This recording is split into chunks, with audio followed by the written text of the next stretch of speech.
Great idea. At this time, we are holding our regularly scheduled meeting held December 9, 2008, 9 o'clock. And at this time, I will call on the Rabbi Michael Bernholtz of the Temple Beth Shalom to give the invocation, and the Pledge of Allegiance will be given by Commissioner Gary Wheeler. Welcome, Rabbi, and thank you very much for coming down.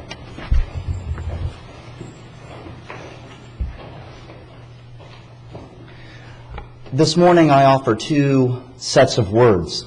One has to do with the season that we're in, and for most of our county, and here in Indian River County, many of you are preparing for the holiday of Christmas.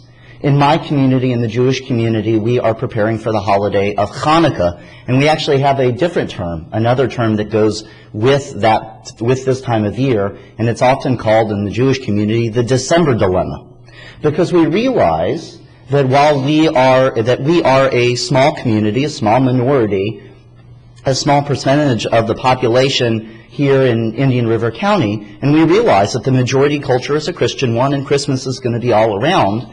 And then it becomes a dilemma for us of how we in our community interact with, explain to our children, live out our minority culture. In Hanukkah, by the way, is a small, minor holiday in the sense of our overall calendar.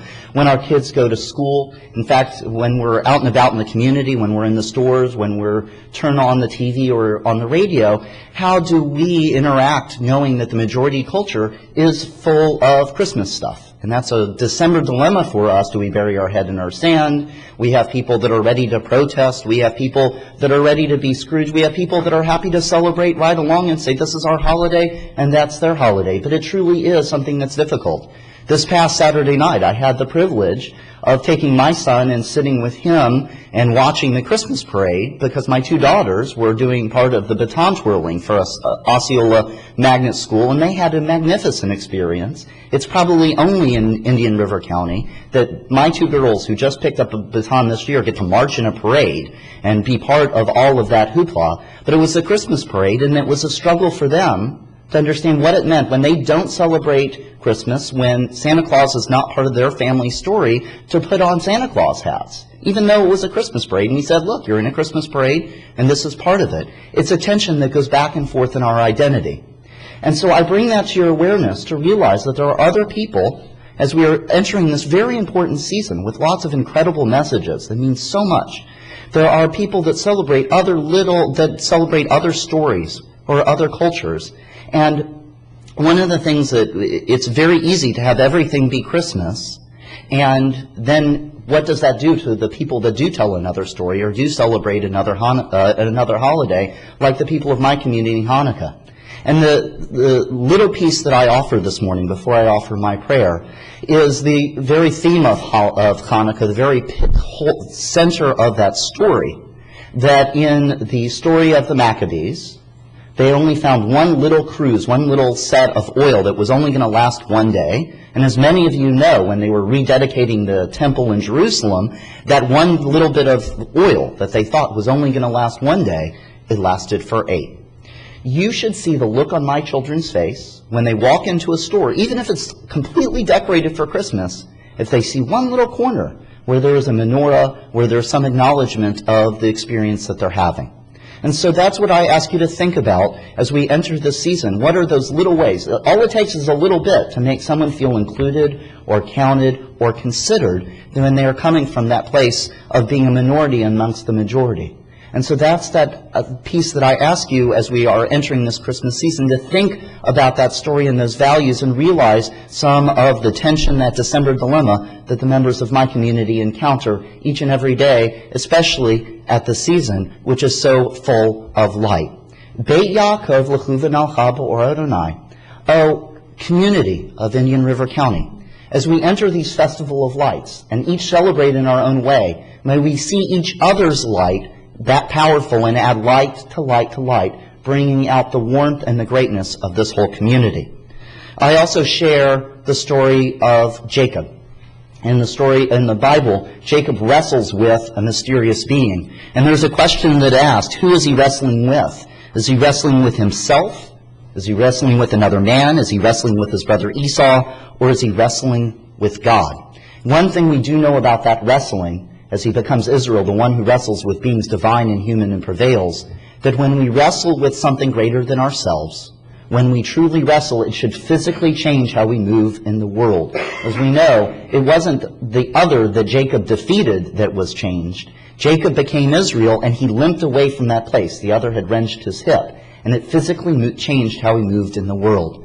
And so this morning I offer this blessing as we each wrestle with each other in dialogue, sometimes in disagreement and sometimes in consensus, that we are all physically moved in the way that we work together.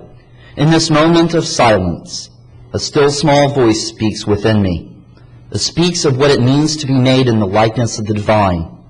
It says, "Come to the end of each day feeling that you have used its gifts wisely and faced its trials bravely.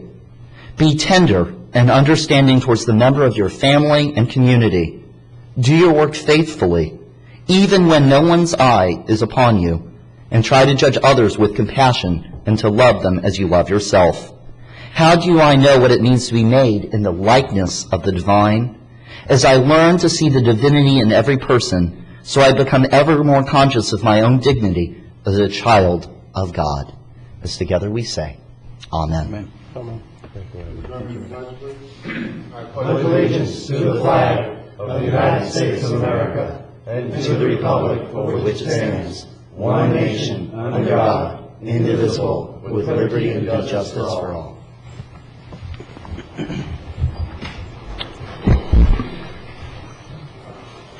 Okay, at this time, is there any additions or deletions or emergency items to the agenda? Mr. Chairman, I believe we needed that a presentation. Absolutely, thank you. We have a Dollars for Scholars is coming up, and somehow the wires got crossed, but what we're going to do is we'll give them the proclamation at the next meeting, but also give them the opportunity to say a few words at this meeting. So they will be, if it's okay, Commissioners, I'd like to be able to add them under Proclamations and Presentations C, which will be following the Point West Winterfest presentation. Happy to make that motion. Thank you. Got a motion from Commissioner Flesher and a second from Commissioner Solari. Is there any discussion? Seeing none, all those in favor signify by saying aye. Aye. All opposed, nay. Motion passes unanimously. Any further additions or modifications? I'll entertain a motion to approve the agenda as amended. So moved. It's got a motion from Commissioner O'Brien and a second from Commissioner Solari. Is there any discussion? Seeing none, all those in favor signify by saying aye. Aye. All opposed, nay.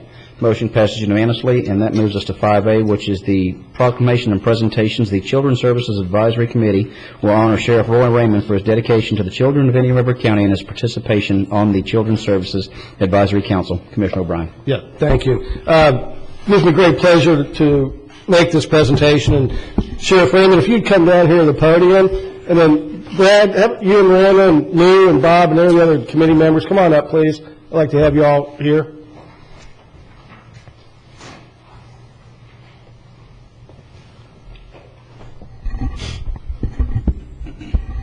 As you all know, Sheriff Raymond elected not to run again, so he'll be stepping down as our sheriff 1st of January. He served on the Children's Services Advisory Committee, and it's one of these things where it really does take a community to raise a child. And having the input, the support of the sheriff and his team, and Andy, you come on down too. It just really makes it a true community effort, and it's only through the efforts of folks like this that we can make progress with our children's. And so I'd like to read this plaque. It's the Children's Services Advisory Committee, presented to Sheriff Roy Raymond. In recognition of your support, the Children's Services Advisory Committee would like to say thank you for your time, efforts, and dedication to the children of Indian River County. Your integrity and honesty is only surpassed by your kindness and true caring about the future of this county, the children. We thank you and wish you the best in the future. And this is presented November 2008 to Sheriff Roy Raymond. Sheriff?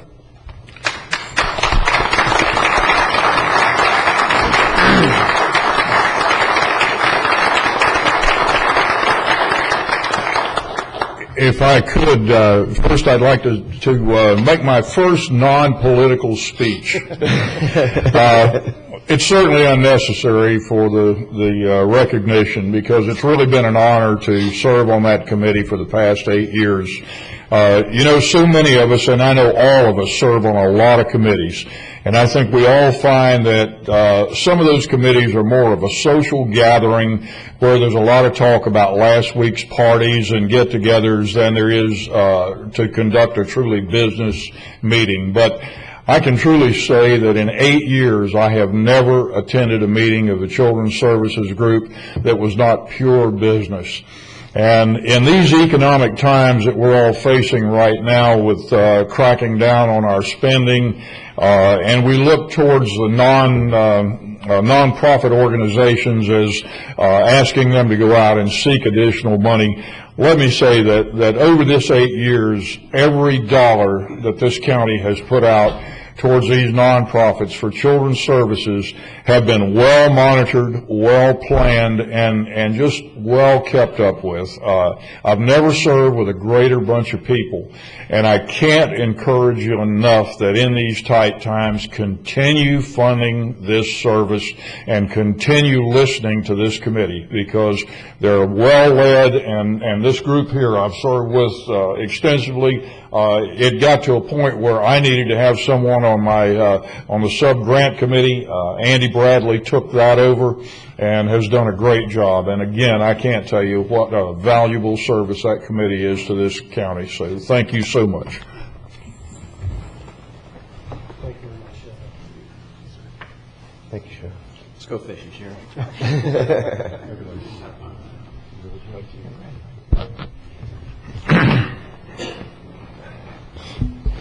Sheriff, thank you very much, and thank you for your not just 8 years as sheriff, but I believe you probably have nearly 30 years of public service.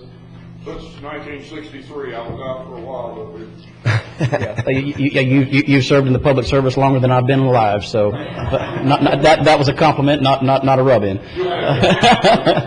Thank you very much, and we certainly do appreciate that. As well, all the committees that we do, and just like the sheriff said, there is a lot of committees that people put a lot of time and effort into, and I think very much of the time, some of the unsung heroes that we have are those that show up day in and day out as volunteers to serve in the capacity to ensure that these committees are ran smoothly, ran appropriately, especially those that have dollars allocated to them, like the Children's Services Advisory Committee is. And Commissioner O'Brien, thank you for being our liaison on that. At this time, we'll move on to the presentation of Winterfest, the joint program by Indian River County's Recreation Department and Point West. Mr. Meckling, welcome. Good morning. I guess I'll start just a moment here and bring down the rec department, but I wanted to say that, you know, the rabbi's words about the December dilemma and watching last night, I want to just thank all the commissioners for serving and do all that they do for the community. And with what was said with Roy, it is about the children, and this year we'll have Winterfest again. And we've got Rudy, and I want to recognize Cliff and Mike, who are here today, and Scott, who's been a relentless worker out there and just helping get everything put together and ready to go.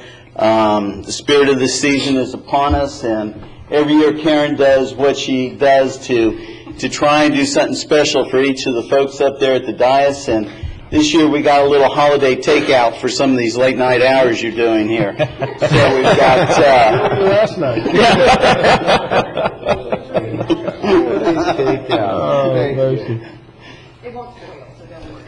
This year we're going to go ahead and We got fire and ice. Thanks, Karen. That's sweet. There you go. Thank you. Rudy? Rudy.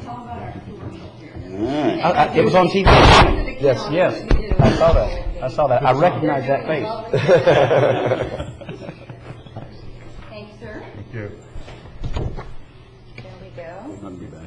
Mm. There you go. What did you get? All those in there now. There we go.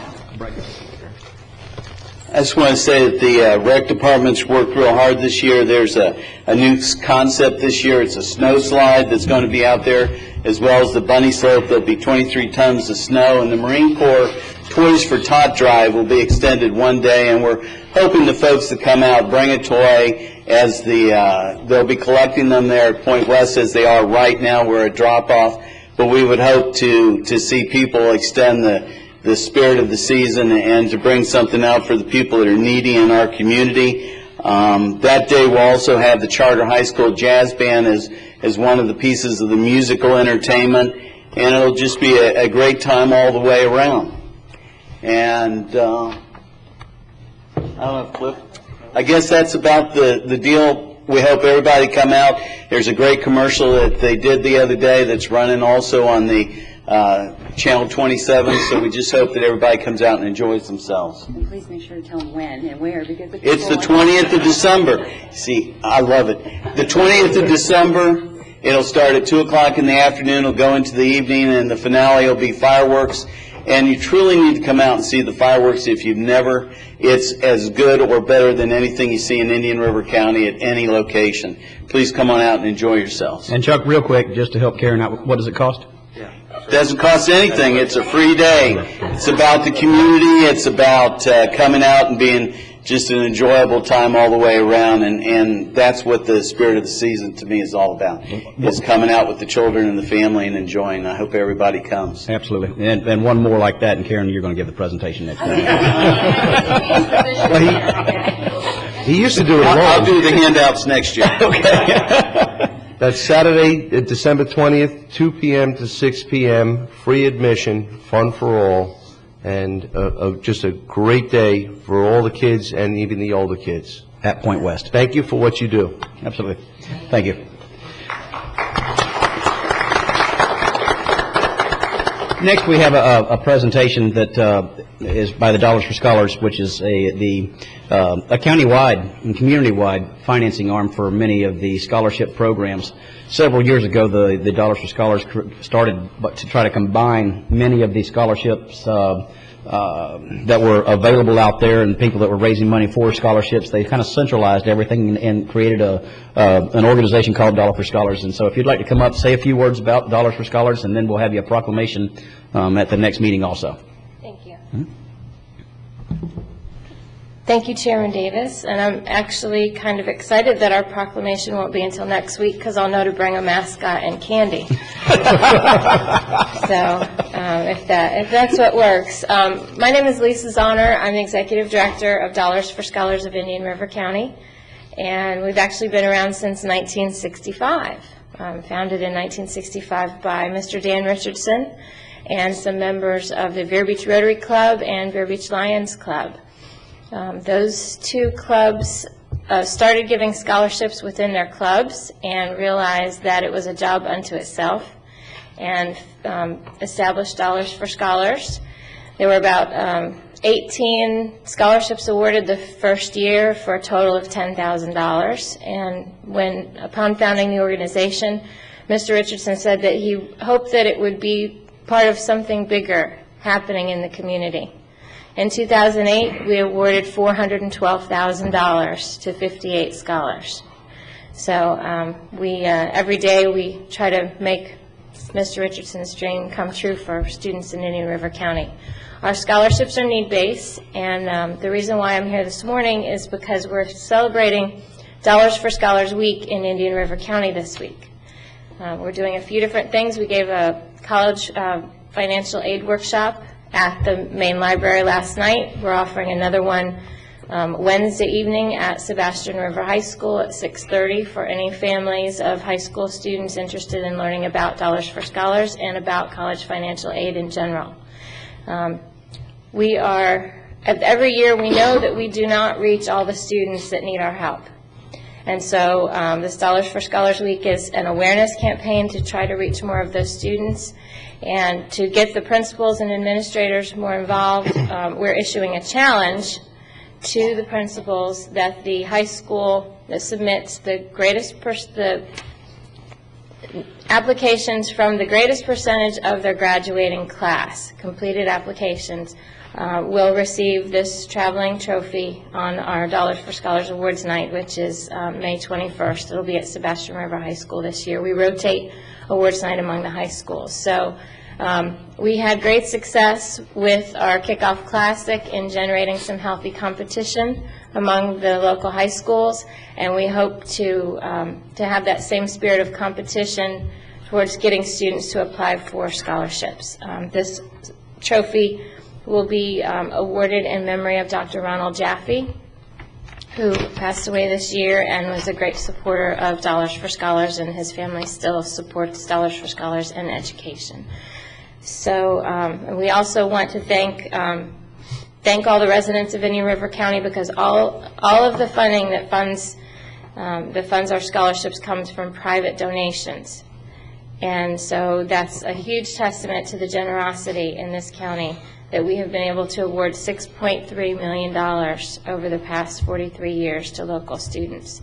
And we need their help, especially this year. We have a lot of families looking for need-based aid that didn't think they would be looking for need-based aid. So we appreciate your support and all of their support. So thank you, and I'll see you next week. Good. Sounds great. Lisa, Confirmation. could you just remind Chairman Davis which team was awarded the Kickoff Classic trophy this year? I believe it was the Fighting Indians. The Vero Beach Fighting Indians. Yes. And congratulations again. But the game was a wonderful success, It was. hosted for the first time by Sebastian River High School, and they did a great job hosting. And I would like to congratulate Commissioner O'Brien and his humbleness in this process. I actually, I have some information here for you, and included is a copy of the program from the game with all the great pictures of all the bands and the cheerleaders and the football teams, in case you didn't get a copy. So I'll pass those around if that's okay. Absolutely. And in addition to that, I think one of the main things that a lot of people may not realize in the Dollars for Scholar process, in the scholarship process here in Indian River County, while it certainly does have something to do with academic achievement, there's a lot of scholarships available out there that are not based solely on academic achievement. And they, for example, the Richardson Scholarship looks hard at some of the leadership things that you may or may not be involved in school that may compensate for some average grades. And of course, that was one that I was eligible for. But there's another one, for example, the Agnes Peoples Scholarship that the chairman of the school board is responsible for, and that is for basically the criteria for that is not necessarily an individual in Indian River County, a female individual at that it is, that has the ability, not necessarily the academic criteria at this point, but clearly they look at that individual that has the ability to, female that has the ability to make it and succeed in college. And so, just exactly what you're talking about, to educate the community about the numerous scholarship opportunities that are available out there for people pursuing different degrees, as well as those that have different talents. There is financial aid available in this community, and this community certainly believes in supporting the youth with their college education. So we thank you, and I'm looking forward to you coming down next week also. Thank you. And just to clarify, that's a wonderful scholarship program. That's actually not one that's under the Dollars for Scholars umbrella. We have about 42 specifically sponsored and named scholarships that were established by members of the community. That one, I believe, is still administered Right. by That one is endowed by Right. with specific criteria from Ms. Right. Peoples. But that was just an example of some of the scholarship opportunities that I'm sure y'all tell them about. We do. We help them qualify for everything else. Yeah. We want all of the state and federal and private money coming to our kids in Indian River County, so that's a big part of what we do. And our deadline is March 4th, and the application is available now on our website. Students can actually go on and start to apply now. We encourage them to apply early. Is it okay if I give the website? Sure. Okay. Any It's- shameless plugs you want to give, this Okay, is great. free. Okay, Absolutely. it's www.dfsindianriver.org, and all the information is up there for students to apply. And we can't wait to award this trophy. We currently get applications from about 10% of the graduating seniors, and we'd like to see that go up to at least 15% this year. So, thank you very much. And Absolutely. Thank you.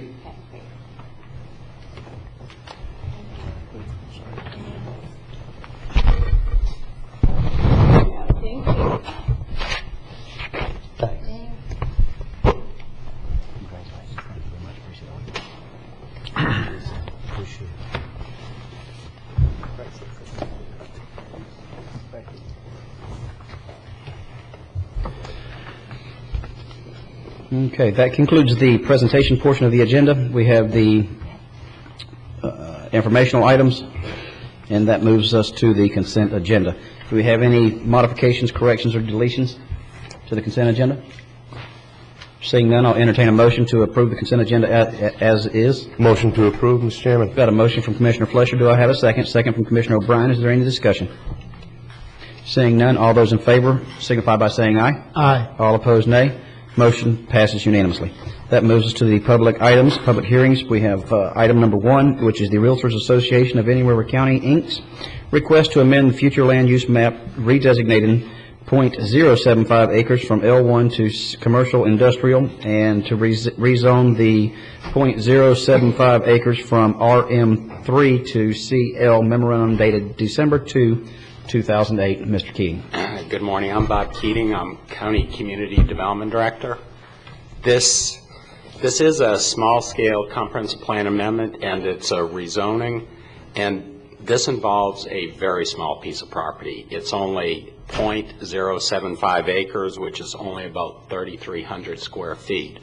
And the proposal here is to redesignate that piece of property from L1, which is low-density residential 1, to CI, which is commercial industrial, and also to rezone it from RM3, which is residential multifamily up to 3 units per acre, to commercial limited.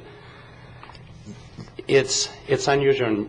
This is a third different type of comp plan amendment that you're seeing in your last 3 meetings.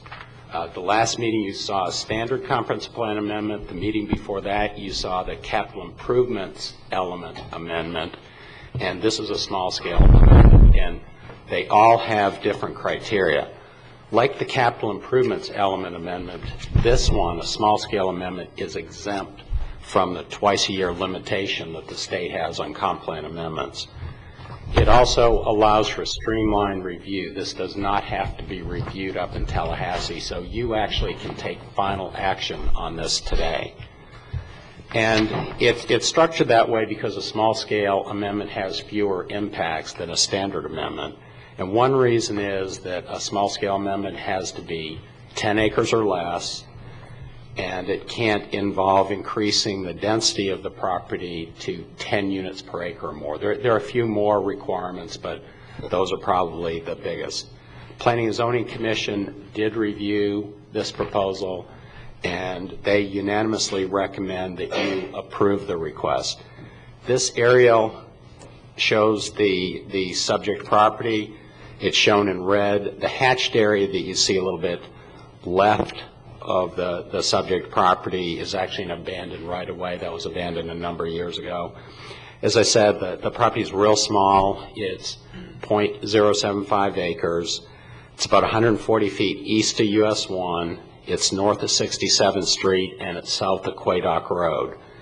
And the part of the property, the red part of the property that's proposed for redesignation and rezoning, is the same size as parts of the adjacent property to the west that are being dedicated for right-of-way.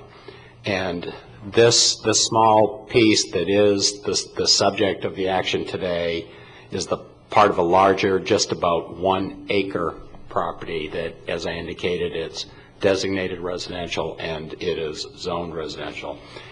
Even though this is a small-scale amendment, we look at the same criteria that we do for a standard amendment. We look at concurrency, comp plan consistency, environmental impact, and compatibility. I do want to show you that as part of the development review process, the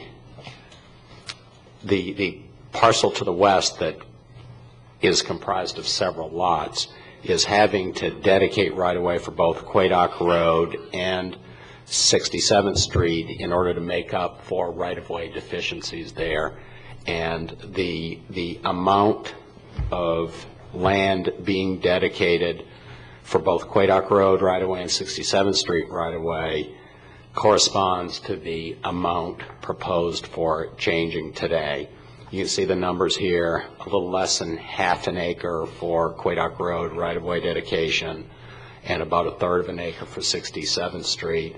and actually not a third of an acre, actually .032 acres and .043 acres for 67th and Quaydock. This slide shows you that the property to the west and abutting the subject property is designated commercial industrial on the comp plan. The property is currently L1, which is residential, so it's proposed to be changed to correspond to the designation of the property to the west. This slide shows you the same information for the zoning of the property. The zoning of the adjacent property to the west, which is under the same ownership as the subject property, is Zone CL, and the subject property is ARM3, so this action will change the zoning from ARM3 to CL for that property. One of the criteria that we look at with all comp plan amendments is comp plan consistency, and we always look at 14.3, which says there has to be a good reason to change the comp plan. And in this case, this is a swap of land use and zoning, so there's no additional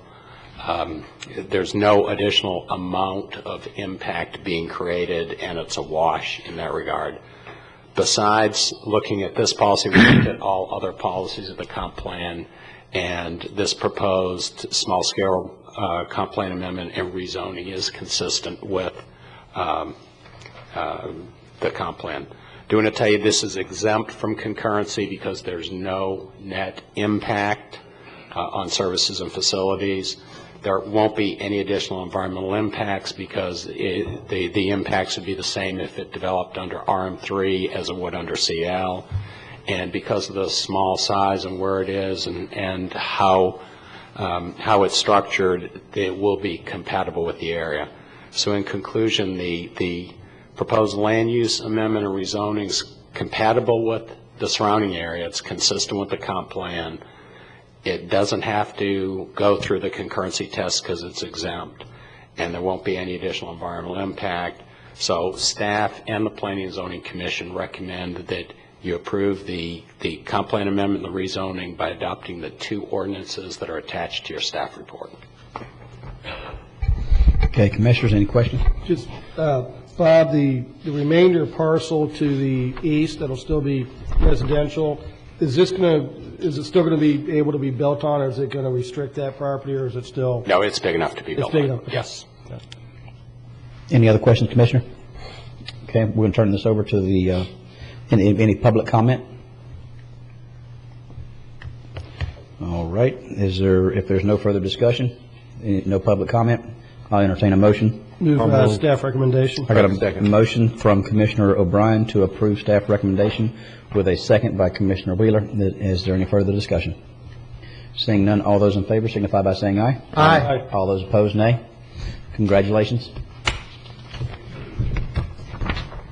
Our next item is the public notice items. Notice to schedule public hearing December 16th, 2008 to amend certain sections of the Animal Control Ordinance codified at Chapter 302 of the Indian River Code. Memorandum dated November 26, 2008. That matter is legislative. Next is the notice of scheduled public hearing on December 16, 2008. Consideration of amendments to restrictions of parking commercial vehicles in residential areas, LDR Chapter 901 through 911 and 912. Memorandum dated November 21st, 2008. That moves us down to the Departmental Matters, Community Development, Review of Affordable Housing Advisory Committee 2008 Incentive Review and Recommendation Report, memorandum dated December 2nd, 2008, backup 157 through 209. Thank you. Bob. Mr. Chairman, we're here to present you with and ask you to approve the final report from the Affordable Housing Advisory Committee. Commissioner Flesher is your liaison to that committee, and he has been at all these meetings, and I'm sure will want to weigh in on what I'm going to go over today. I also want to tell you that this is another mandate from the state. This isn't really an unfunded mandate, though, because this requirement is imposed upon us because the state gives us a pretty good chunk of money every year. The state gives us money through the SHIP program, State Housing Initiatives Partnership Program, and they currently give us about $1.25 million each year. And in turn, they ask recipients of that funding to undertake certain plans and certain activities, and this is one of those. Let me give you just a little bit of history. The Affordable Housing Advisory Committee that we have now is not the first that the county has had. Back when the county adopted its comp plan in 1990, one of the policies in that plan involved the creation of an Affordable Housing Advisory Committee, and that committee was created and functioned for a couple of years and then sunsetted, and it sunsetted in 1993. Then when the Sadowski Housing Act was adopted by the legislature in 1993 and the SHIP program was created, the state required local governments to develop local housing assistance plans and local housing incentive plans, and along with that they required that local governments receiving SHIP funds create an Affordable Housing Advisory Committee to assist those local governments in preparing those plans. That committee was formed in 1993, and although it wasn't too active through the years, it did last until 2003 when that committee was dissolved. In 2007, the legislature passed House Bill 1375, and that not only mandated that local governments receiving SHIP funds create an Affordable Housing Advisory Committee, but it also established some responsibilities that that committee had to undertake. And the principal responsibility that the committee has to do is to review the policies, procedures, ordinances, land development regulations, and comp plan policies of the local government, and that committee must prepare a report addressing those issues and submit it to, in this case, the Board of County Commissioners by December 31st of this year, and this is that report. The legislation identifies a number of items that the committee is required to look at, and the items go from A through K. You can see them listed here, and these are items that I think in the state's view, if they are addressed by local governments, will have the effect of lowering the cost of affordable housing and making affordable housing more available to members of the community. You can see in here what some of those items are. It's providing expedited approval of permits, reducing parking and setback requirements, allowing accessory residential units, reducing required street widths, allowing flexible lot configuration, and preparing an inventory of locally owned public land suitable for affordable housing. So the principal mandate of the Affordable Housing Advisory Committee was to review those items, A through K, and determine what the county should do with respect to them. Well, the committee's been meeting since early summer, and staff has prepared reports and background information. And as a matter of fact, probably one of the most important activities that the committee did that really related directly to this was to look at the housing element of the evaluation and appraisal report. And they spent a lot of time looking at the housing year, and the housing year really comprehensively addresses all these and other incentives that the county has relating to affordable housing. After a number of meetings and looking at the year and looking at items A through K, the Affordable Housing Advisory Committee did hold a public hearing on November 19th, and they recommended that the board approve the AHAC report that is attached to the staff report in your backup. This slide shows the current affordable housing strategies that the county has, and it identifies which of the items A through K each of those strategies addresses. As you can see, we already have, and already had before this project started, a lot of strategies that corresponded to those that were in the law that the legislature passed, the items A through K. Just to go through, we have an affordable housing bonus that's available out there. We allow accessory dwelling units. We have done an inventory of surplus county-owned land.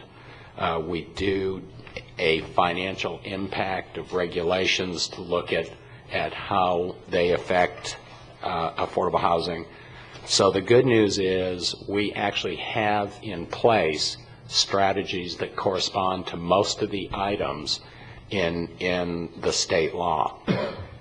In the EAR, there are several other strategies that are proposed to be adopted, and this slide shows what those are. And one of those strategies also corresponds to one of the A through K items. And as you can see, those strategies are working on helping the community develop a community land trust, establishing a public-private housing trust fund, providing assistance in groups wanting to develop a community development corporation, and several others. I do want to point out that when the committee looked at all of the items under A through K, there were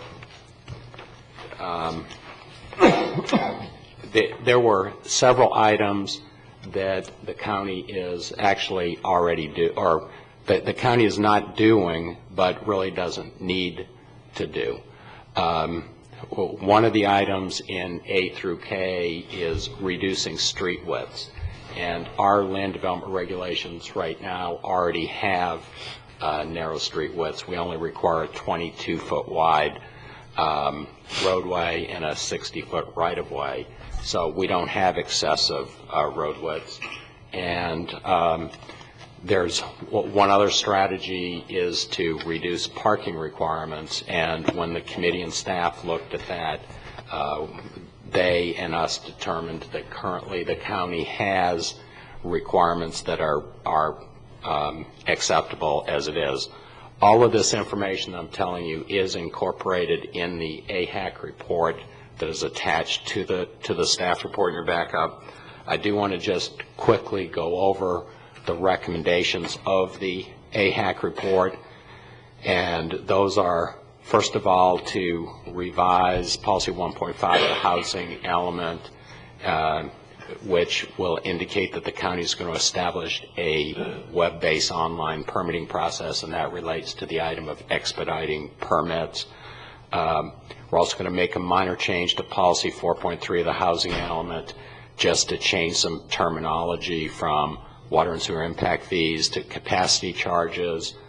Another item is to revise policy 4.4 of the housing element to update the county's current list of SHIP program strategies. Another one is to revise policy 2.5 of the housing element regarding the county's affordable housing density bonus, just to tweak a few provisions of that to have them correspond to some changes in other land development regulations that have been made since that was first put in place. Also to revise policy 2.4 of the housing element to have it correspond to what the current policy is regarding county-owned surplus land and new state requirements with respect to that. The report also recommends adding another policy under Objective 1 of the housing element to address item K in those items A through K, which is to support housing developments near transportation hubs, by expediting permits for any of those projects even quicker. And then also one of the proposals in the EAR, which is to assist nonprofit housing organizations in establishing community land trusts. Just a few more recommendations in the report, and these really correspond to the proposed new incentives that are reflected in the EAR and that I mentioned on a slide earlier, and that's helping organizations establish community development corporations, assisting employers with establishing employer assistance housing programs, creating a public-private housing trust, and expediting permits for housing projects using new construction technologies, including green building programs. So the conclusion here is that, as I said before, the county was already addressing and providing most of the incentives that are reflected in items A through K of the legislation that was passed. The AHAC report identifies the existing county housing incentives, and it goes into a pretty detailed analysis of each of those incentives and identifies how each of the incentives corresponds to any of the items A through K. The report also identifies the changes and additions needed to the existing incentives, and the report identifies 5 new affordable housing strategies to be established, and those are also strategies that are reflected in the adopted evaluation and appraisal report. So with all of that, the recommendation from both the Affordable Housing Advisory Committee and staff is that you adopt the resolution that's attached to the staff report and approve the Affordable Housing Advisory Committee's report to you. Thank you, Mr. Keating. Commissioners, are there any questions? I don't know if it's a question or comment, Bob. Obviously, recently there's been a lot of discussion about the clustering of affordable housing projects, either via total subdivision dedicated to affordable housing or going into a street and buying 5 lots consecutive and putting affordable housing in there. Did the committee address any of that in this process, or should it be addressed at this process, or kind of where are we at on that? The committee did not, or has not yet, addressed that issue, but the committee is not going away, and the committee is going to stay active. As a matter of fact, the committee actually asked staff to address a couple of issues further, and the committee will be looking at those the first of the year. The committee also indicated that they want to become involved with the Neighborhood Stabilization Program, which I think you may know. This is a federal program that is providing funding to local governments to deal with the foreclosure issue that's a big problem locally, regionally, and nationally. And actually, we're going to be coming to you at your next meeting to ask for authorization to start the procurement process for a consultant to work with us in that program.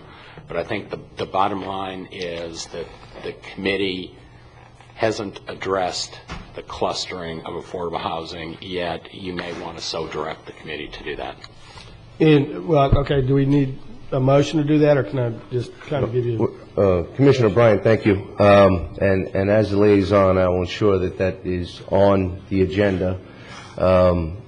Just to backtrack as far as and reiterate what Bob has said, the committee was created as the result of the state mandate, and we had benchmarks that had to be achieved by this month. And by no means is the committee being sunsetted. As many of you are aware, we all serve on many committees, between 10 and 15, and I believe that I was on the high end. But most certainly when Chairman Bowden stated that the committee needed to be established, I was happy to take that on as a liaison, knowing full well the staff that we had and already serving on the SHIP program as well. Suzanne, you have been just tremendous resource to this committee, and I want to personally thank you for carrying us through and bringing forward all of the civilian volunteers. Many have said that we might not get all the volunteers we needed. There were some 18 positions. I think we had 2 or 3 volunteers for each position. And a lot was accomplished, and a lot had to be established. We were redefining a new committee and working with the sunshine laws and having different presentations.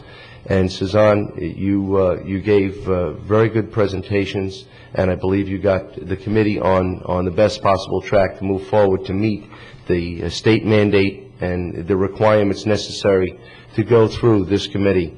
Bob, and again, for all the staffing concerns, we couldn't have asked for a better team to meet that commitment.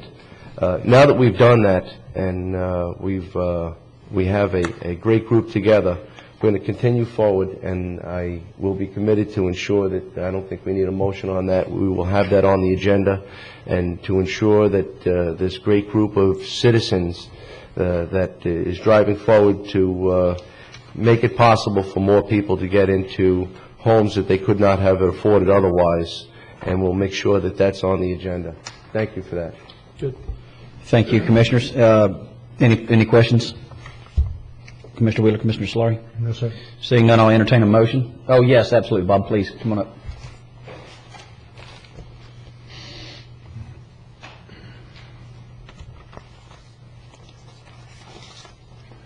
Thank you, Chairman. I have one question. One of the recommendations was to reconcile the inventory of land that's owned by the county with the state. And so my question is because of this, what is the impact, and will the county have to buy land to reconcile this situation, or no? I believe. Go ahead, Bob. No, this is actually an activity that the legislature mandated that the county do last year, and the county did. We did an inventory of all the county-owned property, and I think it was about 600, maybe 600 parcels that the county owned. And when we coordinated with other departments and looked at the current uses of the property, we determined that 10 of them were suitable for affordable housing, and we're still working out all the details to donate those to private nonprofit housing groups that will construct affordable housing on those lots. So there's going to be no requirement or mandate the county buy anything. This is actually, I think, productively using some of the property resources that we have right now. You clear on that, Bob? All it is just basically lots that we got through the escheatment process of people not paying their taxes, and they got to the county. Many of them are county-owned properties that are slivers of land that simply are not buildable, and so we just sifted through that entire process, got a handful of buildable lots in specific areas. Any further discussion or questions, Commissioners? Seeing none, I'll entertain a motion to approve staff recommendation to submit the resolution. Mr. Chair? Yes. Motion to approve staff recommendation for the AHAC report. I've got a motion from Commissioner Fleischer. Do I have a second, please? Second. Second from Commissioner Solari. Is there any further discussion? Seeing none, all those in favor signify by saying aye. Aye. All opposed, nay. Motion passes unanimously. That moves us to the Public Works Department items. Item I, which is the Middle School BB roadway improvements, 57th Street between 66th Avenue and 58th Avenue. Interlocal agreement between Indian River County and the School Board of Indian River County. Memorandum dated November 26, 2008. And I believe to present this, we have our Assistant Public Works Director, Mr. Chris Moore. Welcome, Mr. Moore. Thank you. Good morning, Commissioners.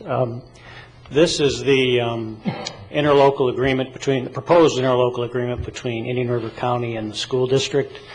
It has to do with off-site improvements that are associated with the construction of a new middle school. It's nicknamed Middle School BB. They give them letter designations like that when they haven't thought of a name for the school yet. But this is actually for road improvements on 57th Street in the area of 66th Avenue to 58th Avenue. And on the front there you can see a picture of the new school, which is currently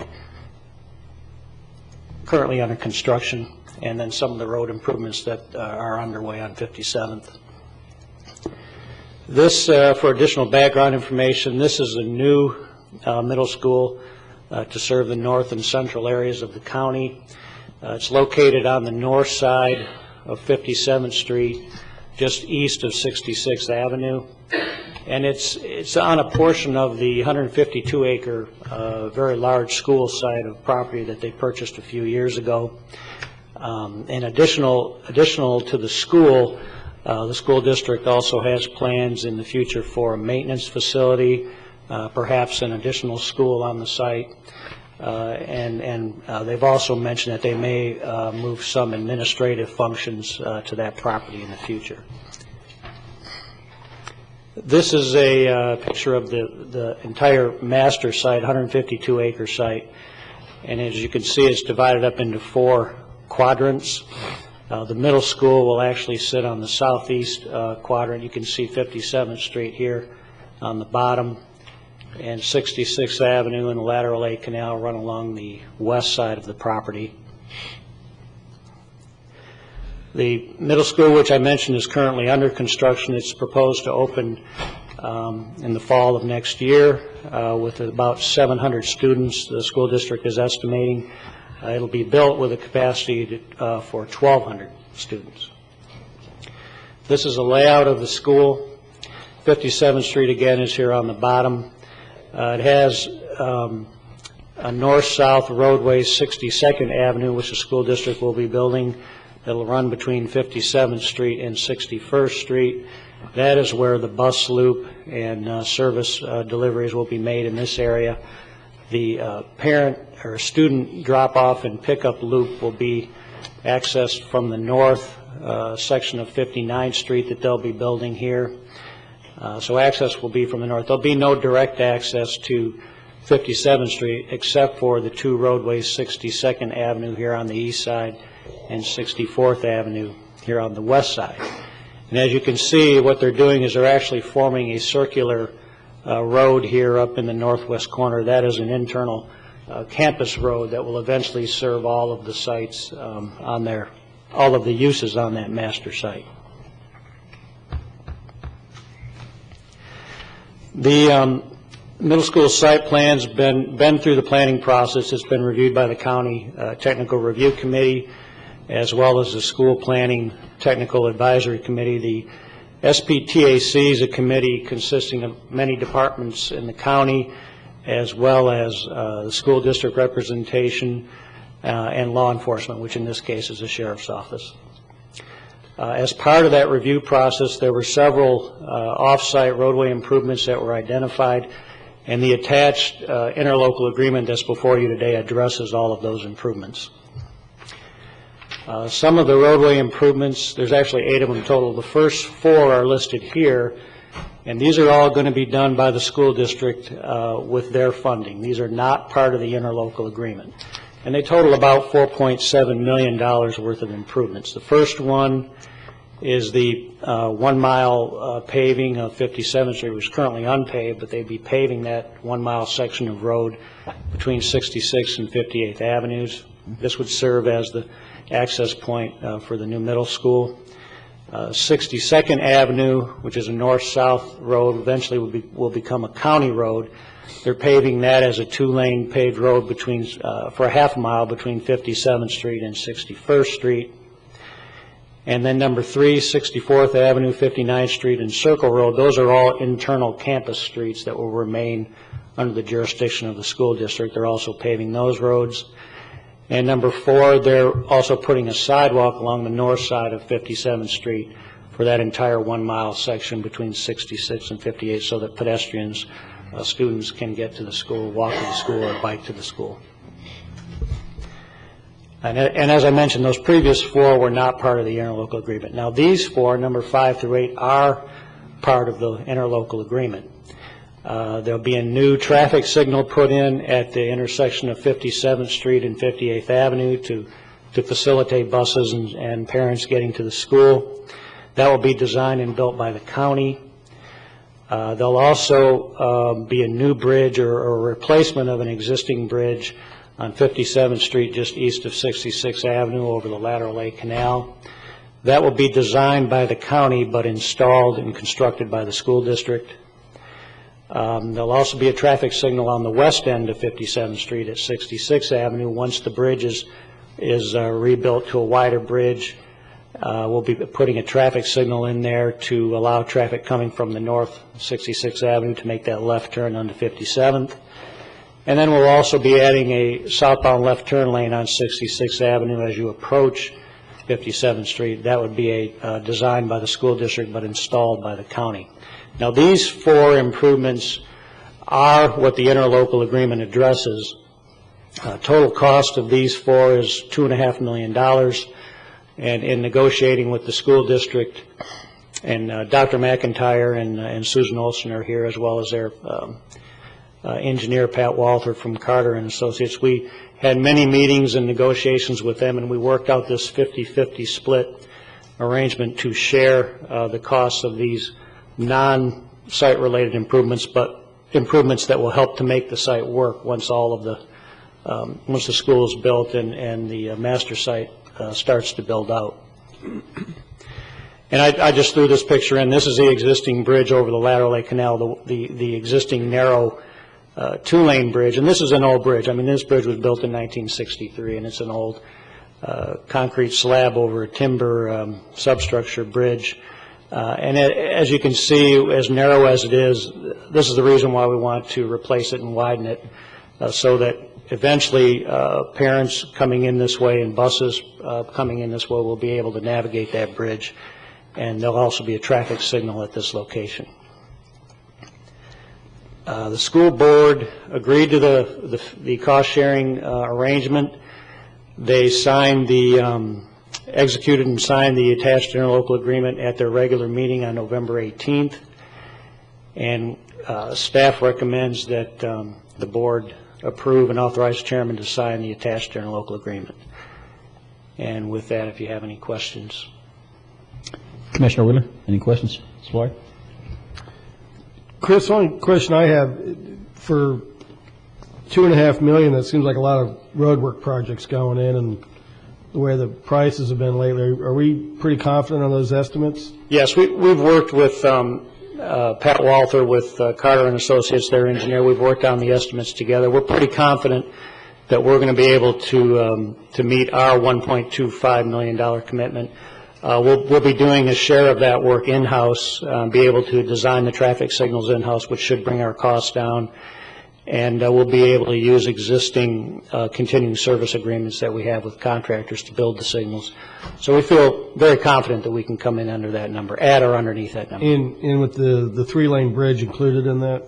Yes, actually, we're going to be designing the bridge, and the school district's contractor will be constructing the bridge. So that will actually, the construction would fall on their end of the $2.5 million. Any other questions?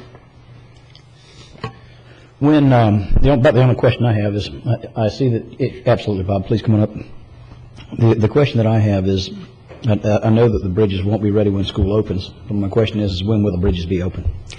Well, currently 57th Street is under construction. The school district is paving from 58th Avenue west to 64th Avenue, which will cover their entrance points. The bridge is currently closed because of that roadway construction that's ongoing.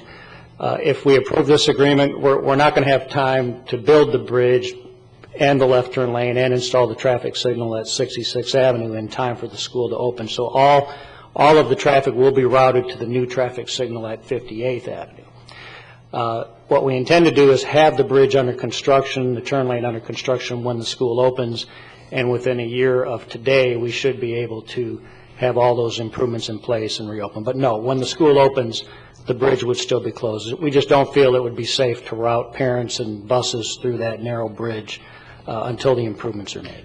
1 year from the day that bridge will be ready to go? Yeah, generally a bridge, I mean, we still have to do the design, so maybe 6 months for the design and then a year, 8 months to a year for construction. So we actually may be looking at about 1.5 years for design and construction of the bridge. That will be the main item to do. Everything else can be done during the same time. And going back to that area, obviously the bridge is going to have to be raised, as in brought up, and then it's going to be moved further. The 66th Avenue is going to be moved further to the west away from the canal. And my question is, do we have the right-of-way along these intersections at this time? No, we don't have the right-of-way to build the 4 lanes of 66th Avenue that are proposed in our 5-year plan, but we do have enough right-of-way to do just the left turn lane and the bridge improvements and the traffic signal without obtaining any new right-of-way. So we can make these improvements that are part of this agreement without any additional right-of-way. And the bridge will be designed so we don't have to rebuild it or anything? That's correct. What they're going to do is design the bridge that it can be retrofitted to the new elevation, which is about 3 feet higher than the current elevation of the bridge.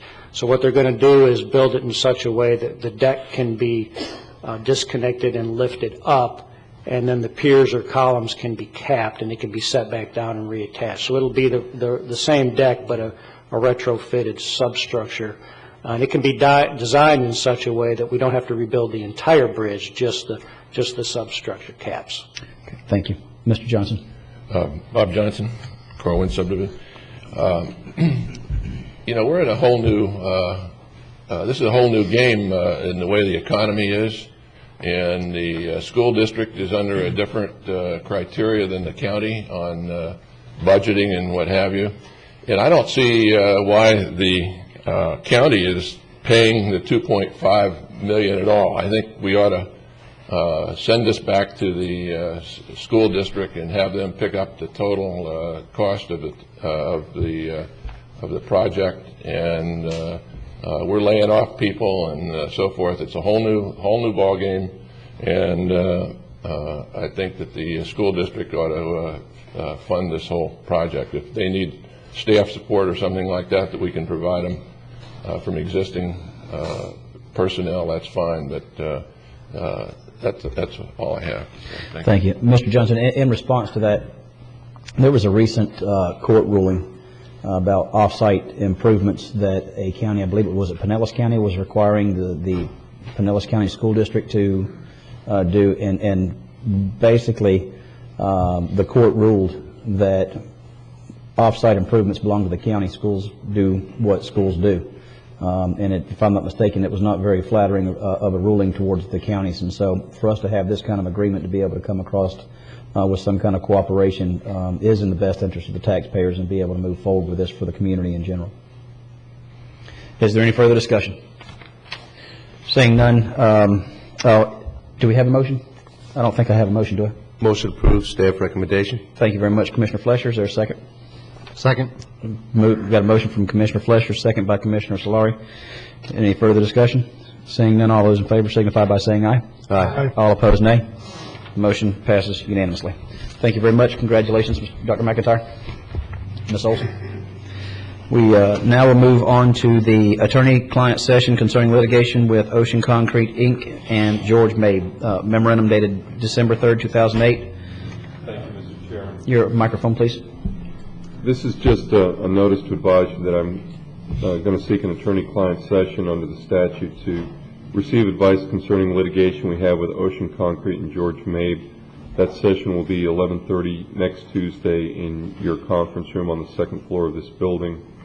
The state law requires that the session commence at an open meeting at which the chair announces the commencement, the estimated length of the session, which we think will be 30 minutes, and the names of the people attending. Attending this meeting will be our commissioners Davis, Flesher, Wheeler, O'Brien, and Solari, along with Administrator Baird, myself, and Assistant County Attorney George Glenn, and a court reporter. And at the end of that attorney-client session, we'll reopen the public meeting and announce the termination of that session.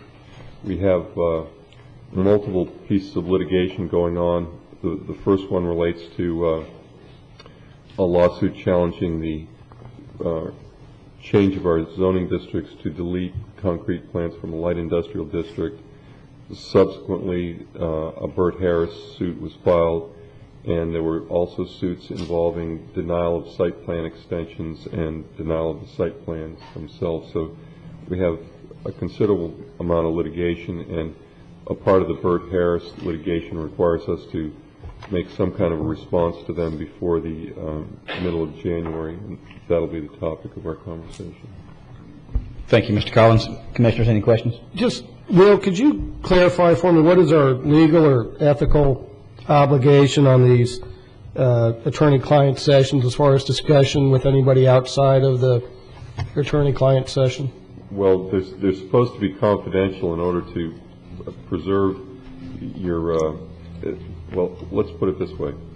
We can have these sessions in public as well. We can discuss settlement in public, but certain things may be sensitive with respect to litigation expenses, strategies that may or may not be helpful in going forward, and to disclose matters that are confidential is very counterproductive. All the discussions in an attorney-client session are transcribed by a court reporter, and they're kept sealed until the end of the litigation, at which time they're made public. But disclosing what goes on during these sessions is really undermining our position, probably. Yeah, so no commissioner should discuss what we talk about outside of that meeting? No, that would be my advice not to. Okay. Is there any further questions for Mr. Collins? Okay. Seeing none, do we need to vote on that? No, I didn't think so. Okay. Then item B is the unconditional offer for parcel 108 on 66th Avenue, owned by William Bethel, 4875 66th Avenue, in Vero Beach, Florida. Memorandum dated December 3rd, 2008. On the backup, found pages 223 through 226. Morning, Commissioners. Bill DeBrawl on behalf of the County Attorney's Office. Commissioners, this is simply an unconditional offer that we're asking the board to extend to the property owner, Mr. Bethel, in order to reinstitute negotiations for purchase of the property. We've secured an appraisal from Armfield and Associates. You can see in the memo as far as the appraised value. Staff has discussed this matter and recommends to the board to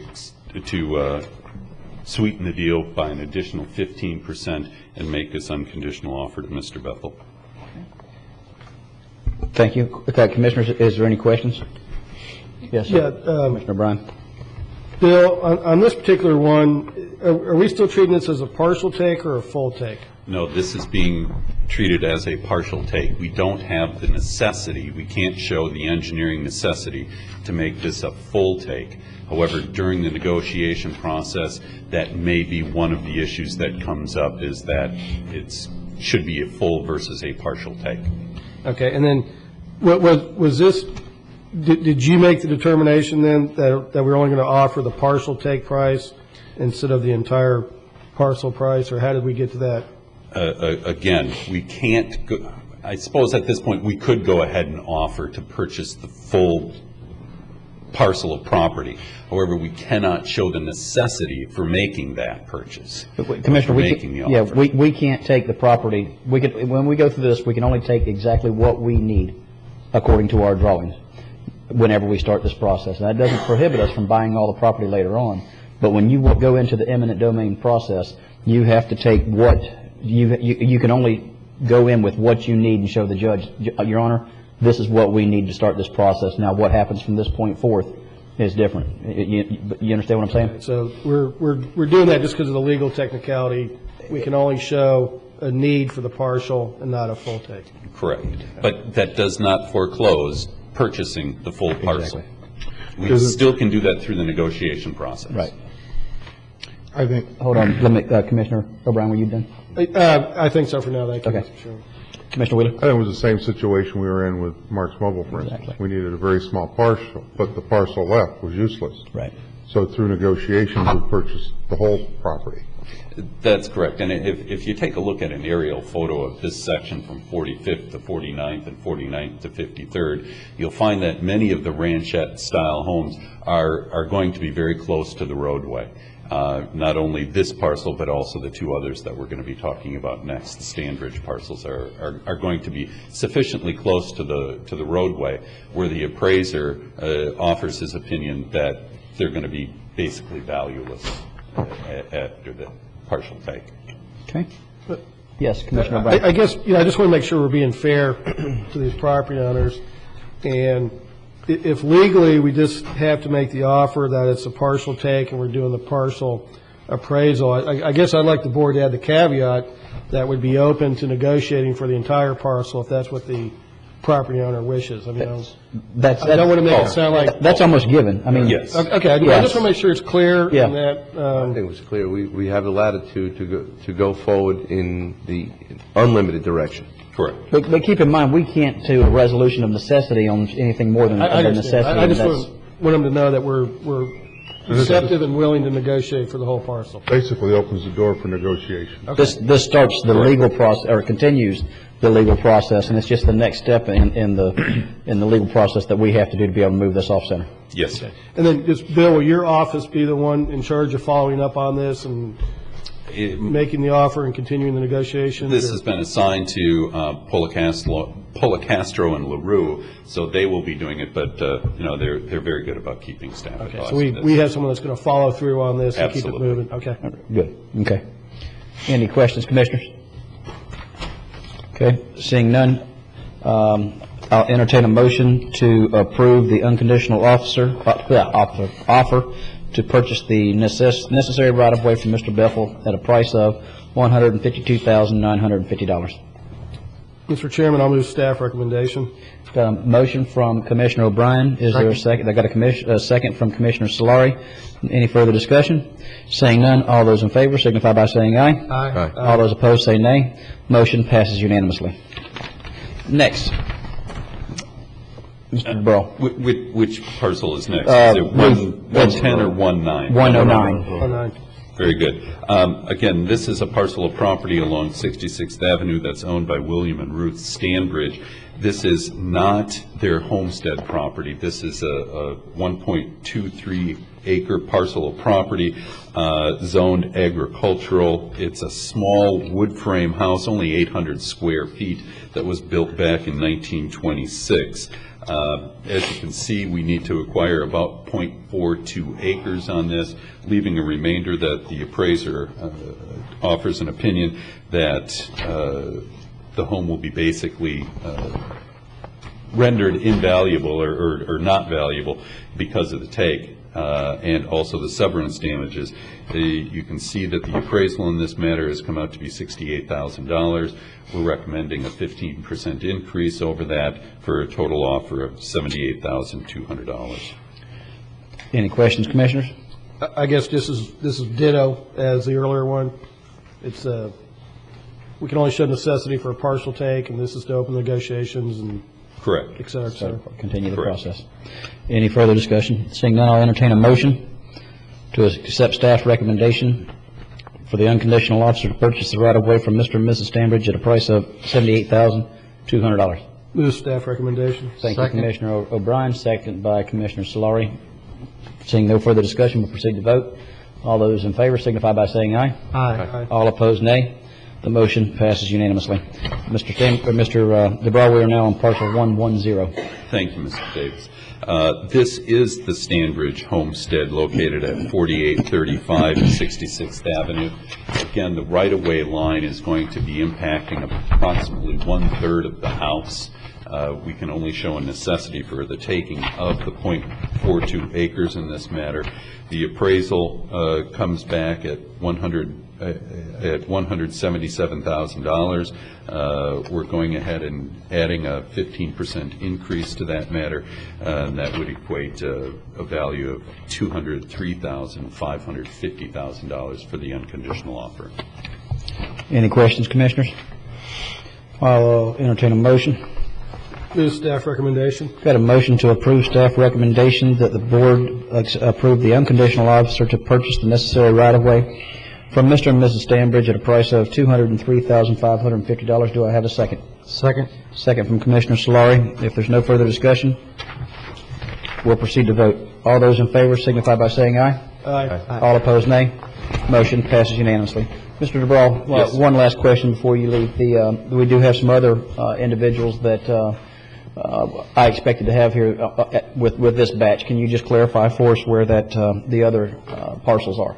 The others are going to be to the further to the north of these three properties. They will be coming either next week or certainly on the 23rd. Same sort of situation. The only reason that I did not want to extend unconditional offers on the other properties to the north, I want to make sure that the sketch and legal description matches. There has been a slight change as far as in one of the properties, and I wanted to make sure that the right offer is made on the right parcel of property. That's all. And in fact, whenever those come forward, they will also go to private or outside counsel, just like these? Yes, they've all been assigned to outside counsel. Okay. Any other questions? If not, Mr. Chair, just for Mr. DeBrawl, just to reiterify, and how many of those parcels are still outstanding that we can anticipate? Along 66th Avenue or all of them? The parcels of concern that were discussed at last meeting, that we would be bringing them forward as quickly as possible in a timely manner for the citizens. I think there's 4 other parcels that remain there, 4 or 5. I'm not exactly sure on it, but it's in that area. Between 45th and 53rd, I think that's the correct number. So in anticipation that next week or the final meeting of the year, we will have all of those 5 parcels brought forward? Yes, sir. Thank you, sir. You're welcome. thank you very much. That concludes the county attorney matters. Now we move on to the commissioner items, and we have Commissioner Peter O'Brien. Commissioner. Yes, Mr. Chairman, thank you. In your backup, I received an email from Holly Dill, the Executive Director of the Environmental Learning Center. As you all will remember, several months ago, their lab and classroom buildings were struck by lightning and sustained major damage in a fire. They are looking to rebuild that now, and they want to incorporate a lot of sustainable practices in the new building, photovoltaic power systems for the labs, and solar water heating systems.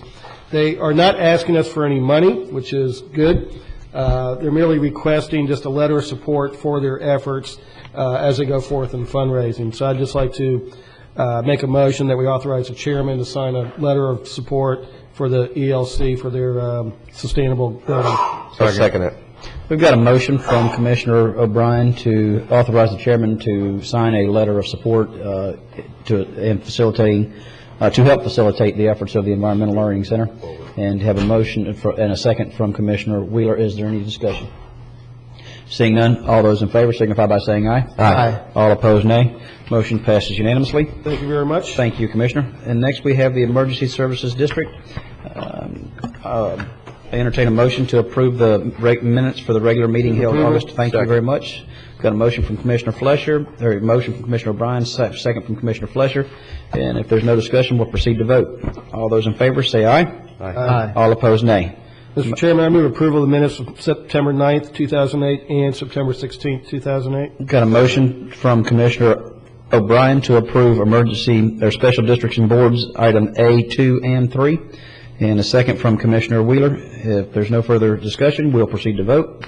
All those in favor signify by saying aye. Aye. All opposed, nay. Next, passes unanimously. Next, we have item 15-4, which is the fiscal year 2007-2008 records disposition, compliance statement and records management liaison officer form. Move staff recommendation. I've got a motion and a second. Motion from Commissioner O'Brien, second from Commissioner Flesher to move staff recommendation. And if there's no discussion, we will vote. All those in favor signify by saying aye. Aye. All opposed, nay. Motion passes unanimously. Now we move to the approval of fiscal year 2008-9 emergency service county awards grants, purchase of capital operating equipment using non-matching EMS grant funds and grant resolution. Memorandum dated December 1st, 2008, page 240 through 263 in your backup. Mr. Chairman, I'll move staff recommendation. I'd like John to come up and just tell us all the good things they're going to do with this. We've got a motion to approve and then have Mr. King and Mr. Burkeen come up. Do I have a second, Commissioner? Second from Commissioner Flesher. Gentlemen, welcome. Good morning, Commissioners. Brian Burkeen, Assistant Chief, Indian River County Fire Rescue. I'm sorry, I missed your question, Commissioner O'Brien. Just tell us all the great things you're going to do with the equipment. And what you're getting for Christmas. What we're getting for Christmas. This year with the non-matching county awards grant funds, we've entertained a few ideas, several ideas, And one of them is a CO2 monitoring detection kit. And what that does is allows us for persons, like during hurricane season who have generators running, they often get ill, whether it's from carbon monoxide poisoning or even firefighters fighting house fires. We have the ability to measure CO2 levels in the bloodstream. Kind of helps give us a little bit more definitive treatment measure for those. So that's kind of some of the things we're looking at there. We want to be able to transmit our 12-lead EKGs for our active heart attack patients.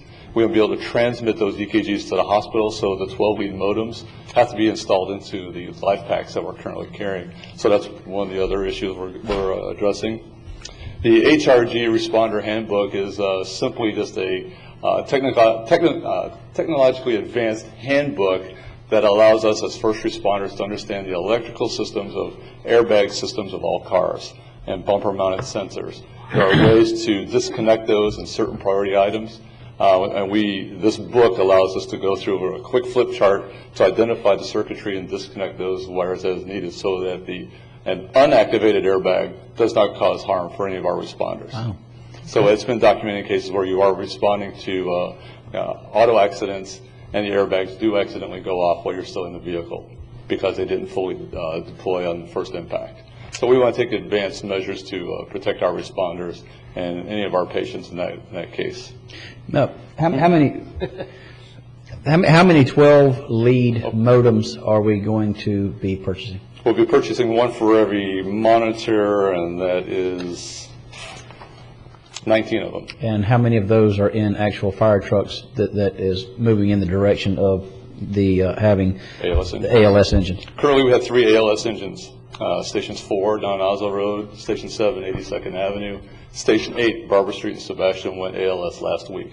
And what these modems, just so I have it clear in my mind, whenever we have our first responder get on scene, they start to attach these units so that they can start to get readings, and whenever they're on their way to the hospital to transport, or even before then, they're able to actually send it to the hospital so that they can be prepared for the patient whenever they arrive. Yeah, the intention of it is so that we can transmit certain, what they call them STEMIs, ST segment myocardial infarctions, to those hospitals that offer 24-hour cath lab services.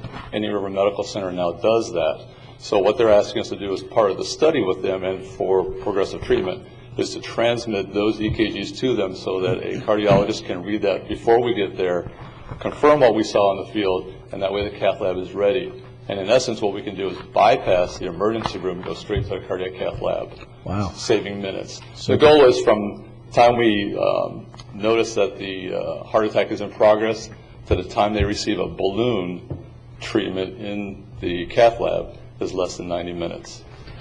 So that's what our overall effort is, and work in conjunction with both of our hospitals. Very nice. Very nice. Yeah. Okay. Thank you. Anything else? Keep up the great work. Absolutely. Thank you, guys. Thank you very much. Thank you. Mr. Collins, you got anything you need to add? I think you have a motion. I didn't hear the vote, though. No, we haven't voted yet. Is there any further discussion or questions? Seeing none, all those in favor of approval of the EMS County Grants purchase of capital operating equipment using non-matching EMS grant funds and grant resolution, signify by saying aye. Aye. All those opposed say nay. Motion passes unanimously. We go to number 15, Special Districts and Boards, Solid Waste Disposal District, fiscal year 2007-2008, Record Disposition Compliance Statement and Records Management Liaison Form. Move staff recommendation. Second. Got a motion from Commissioner O'Brien and a second from Commissioner Flesher. And if there's no discussion, we'll proceed to vote. All those in favor signify by saying aye. Aye. All opposed, nay. Motion passes unanimously. Next, we have the update on advertisement for waste hauling in the unincorporated portion of the enterprise zone. Memorandum dated December 3rd, 2008, found in your backup on page 267 through 277. Mr. Mehta, welcome. Welcome, Commissioners. Good morning. Himanshu Mehta, Solid Waste Disposal District. This is an update on the advertisement, the draft advertisement package that we have prepared with the direction from the Commission in the past to move forward in establishing a third waste franchise area in the unincorporated area of the enterprise zone. What we wanted to do is we have followed the criteria in developing the application process and ultimately have established a selection criteria mechanism. And Eric Olson and I have had the opportunity to individually meet with each of you. And what we wanted to do was to at this public forum, to get an overall consensus on the application process and the selection criteria that we've established, and that's the purpose of this agenda item. Okay, commissioners? I've got some questions. Please. Well, Himanshu, we talked about this about a week ago, and as I remember, the first question I asked you was how it helps the taxpayers of Indian River County. And if I recall, you had really no positive result for the taxpayers. And correct, in terms of the rates are the same. So in establishing a third franchise hauling service, we have, if you will, Waste Management Incorporated, one of the first and the second, the largest company in the nation that is in this zone, in this area, servicing the community. So in terms of establishing a new third franchise hauler, it's not that we don't have a qualified, experienced, well-established company in the area. And in terms of the rates or whatnot, we are not talking about adjusting any rates at all. So there are some other criteria or other benefits that we discussed. And in terms of right now, probably there's about only, from what we understand from Waste Management, only 50 or 60 subscription residential accounts in the area, which is very little when you compare that there's probably over 3,000, 4,000 homes, residential homes in the area. So, and the opportunity here is that if a small business was given an opportunity in this enterprise zone, maybe start a grassroots, approach in here and make an effort to solicit and get the community involved in supporting these subscription contracts, then that will be up to them, and that may assist in improving the environmental, I guess, concerns of the area. One of the things that we have noticed in this area and other parts of the county is illegal dumping. We've seen that with the Great American Cleanup last year. This is a problem. There's a problem with illegal dumping in public lands and private lands, in the canals. So there may be an improvement if an entity, a small business, is able to increase the subscription service to this area. The other part, too, is we have no way to enforce it or police it, but we're aware of, and I think Mr. Freddie Wolfwork was here last time and he mentioned this, that there are small mom-and-pop businesses, which is a violation of our franchise agreement, that are offering garbage pickup service at maybe $5 a week to certain residents out there. That's $20 a month, where our current fixed rate is $14.32 a month. So some residents are paying a lot more. Some may be actually getting that service through their lawn maintenance person, saying, hey, I'm cutting your grass, let me pick up your garbage as well. And so they're getting that service, but not all of them. So there are, and where does that garbage go? It goes to our Gifford Convenience Center. It is our labor, it is our equipment, it is our fuel that's transporting this waste from there to the landfill. Ultimately, we want to get as much garbage that's generated in any part of this county to a sanitary landfill as quickly as possible. And but in terms of this, I cannot guarantee what sort of success we're going to have. And that is a risk that we're taking as to anybody, a small business that's coming to this area that wants to take this opportunity to do this. There's a lot of challenges that they will have in self of increasing their business and making a business out of this. But one of the things that I've already gotten some concerns with some citizens is my quality of my service going to be changing? Am I going to get a garbage pickup at 10, 11 o'clock at night? Or am I going to have to keep calling because my service got missed?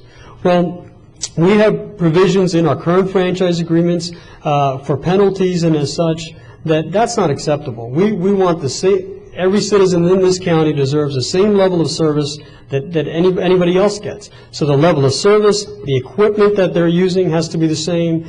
That equipment has to be in hand. We're not looking for someone to start a venture capital and start a new business. There's not enough, I think, homes or businesses in this area to actually generate a brand-new venture capital. I think it's a matter of if you're in the business of doing something like this, whether you're in a waste collection business or if you're in a commercial collection business. There are some small businesses. I think 3D Services, for example, comes to mind. They have a commercial small roll-off container business. They're in that business of collecting construction and demolition material and things like that. So they may be able to have an opportunity to submit an application on something like this. But I know it's a long answer to your question, but in terms of a direct savings to the residents or taxpayers, creating a third franchise area does not do anything like that. I mean, there is service available to those residents right now as we speak. Okay, so it doesn't necessarily, or it doesn't seem to add anything to the taxpayers. And when we talked about the Gifford residents, you mentioned some things about the people who illegally pick up trash now and some other things. And there was we talked a little bit about, what type of goals would be good for the Gifford community. However, as I read the review criteria, there's nothing in there to guide us or deliver those goals. So we could go ahead with this, but not only does it not help the taxpayers, there's nothing to suggest that it helps the residents of Gifford. So again, I'm wondering why we're going forward with this. And then one other thing, then when we did a little back of the envelope discussion on the number of customers presently in Gifford, both residential and commercial, the revenues they generate, and basically got to the point that there's no business for a new company. Correct. It would probably have to be an ongoing company. And then we got, I believe you said that you expected both Waste Management and Treasure Coast Refuge to apply for this. And, it seems to me that that's what's going to end up. And we're going to end up probably giving this to Treasure Coast Refuge or Waste Management. And given that, my understanding is we signed the existing contract with Waste Management in October of this year, just 2 months ago, when this idea was already germinating, that we should have addressed it before that contract.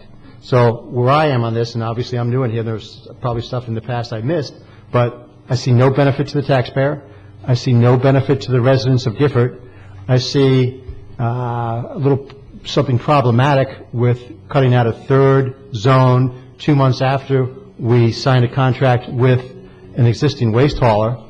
Wondering that if it goes to a third party, if they might find out after a few months that it's a business they can't do, and then we have to go back to Waste Management or Treasure Coast Refuge, hat in hand, and say, look, we made a mistake, help us. So, I mean, those are some of my concerns. Excellent points. This was at the request of the board, because there were some small businesses looking to get in. It was actually to help see if there's any small minority businesses that we could give rather than the big Waste Management and Treasure Coast. Well, if that's the case, then this is the type of thing I mentioned last night. The idea that if we pass an ordinance like the land development regulations on mining, we ought to have some idea of the financial impact. Well, again, this is something that even Mr. Brown could do in-house to just see even if it is a viable business for a small third party. But I think that simple analysis will show that it's not a viable business and that we're probably doing something circular and spending a lot of time doing something which in the end isn't going to help the taxpayer, isn't going to help the resident of Gifford, and isn't going to help any actual third-party minority. So that's just where I come at it. Commissioner Fletcher first, please. Thank you, Mr. Chair. And I appreciate those comments. I believe we had the same discussion. Yes. And I most certainly was concerned on the value for the citizens of Gifford, and specifically in the enterprise zone, the unincorporated area of the enterprise zone, another committee in which I serve on, and it was well discussed there as well. And I do see another member of the enterprise zone, a participant and someone on the board who's in the room that has taken the great opportunity and the privilege of being involved with the enterprise zone. I see this as a different element of value with the great possibility of having another stakeholder that is working within the enterprise zone. And I think you have to look at this a little more with a wider brush, that we need to have some additional diversity and mechanisms to raise the bar, raise the value in which we are operating in the enterprise zone. I think that's where this all came about, with no specific vendor in mind. Most certainly, it's all about opportunity. I believe that we did discuss that the cost factors will be the same for the customers. I did share some concern about the limited number of customers that might be available in order to sustain a smaller business. But then again, that's the reason why we're looking and with wide open eyes to smaller businesses that might be able to employ 2 or 3 individuals to do the same and accomplish instead of segmenting a larger scale staff. It may very well be that we will be not changing much in the path ahead, but most certainly this is about opportunity that we have to at least offer, bid out, and seek out. Well, it's not bid out, it's apply out. Right. And I hope that we do have multiple applicants to just let us know that this was a valued endeavor by this commission. And thank you for all the hard work and the explanations and the just everything that you brought forward, and as we had our challenges.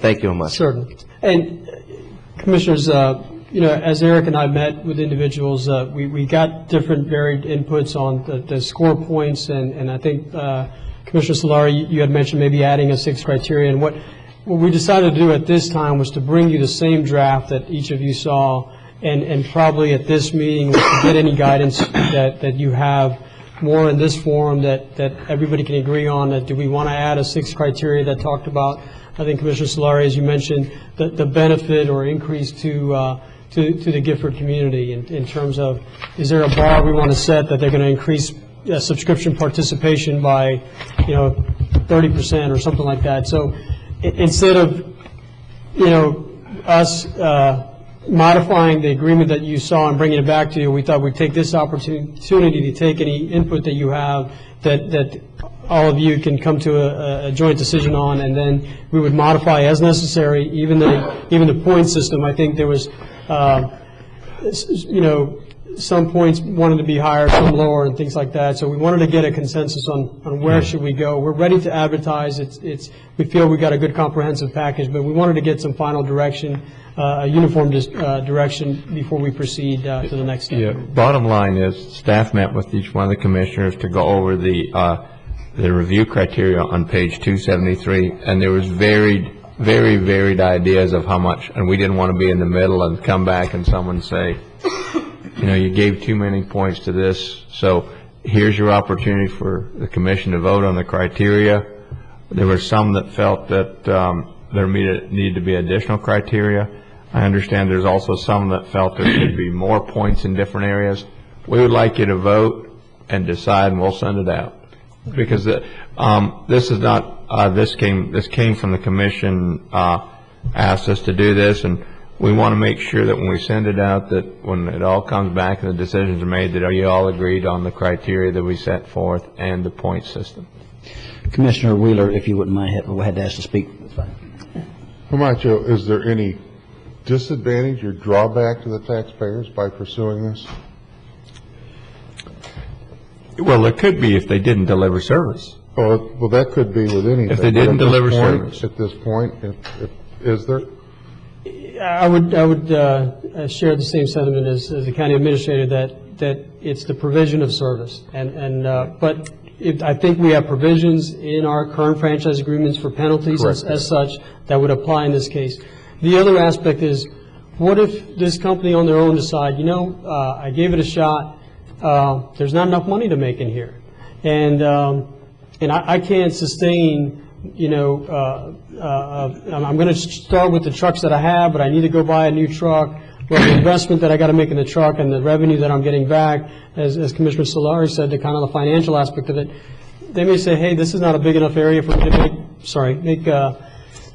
make it ends meet on. And so if for some reason there's a default, I think what we have to be careful is when we come back to you with the decision on who we go with, that the modification to the contract we do with Waste Management, and there will be a slight modification even to Treasure Coast, that we leave a provision in there that would maybe as an emergency order by the county administrator or something like that, that would give Waste Management or Treasure Coast kind of a right to kind of get back in there and pick up that service. So there is not an interruption to the community, because that's the last thing that anybody wants. Currently, that whole area now is served by Waste Management, is that correct? Residential garbage collection and residential recycling is by Waste Management. Commercial contracts in that area are between both Treasure Coast Refuse and Waste Management. Okay. And the discussions that we've had with both companies, and to really formalize this as a third franchise area, an exclusive area, what we're looking to do is that both Waste Management and Treasure Coast Refuse would come out of their commercial contracts out of this area. Their commercial contracts that they have now would go to this third franchise company. And with the caveat that this third franchise company would not go outside of this enterprise zone, unincorporated enterprise zone area to solicit commercial business. So they're willing to give up their commercial accounts in that area, but so that's the impact of Treasure Coast as well. See, where I'm at, I'm a small business man, have been for many, many, many years. And it's very, very difficult for small business people to get established today because of people not knocking it. It's our economy, the free enterprise system, which I agree with wholeheartedly. But in today's system of government and all the criteria set, it's very difficult for the small businessman to get a foothold and to move up in the economic system because of Waste Management, Walmart, Sam's. You know, you just don't have the resources to even fight the fight to get your foot in the door, to have an opportunity to become a small business. The other thing I like, no bones about it, I'd like to see a minority hauler in that area doing this job, giving them opportunity, and holding the same standards as the large companies.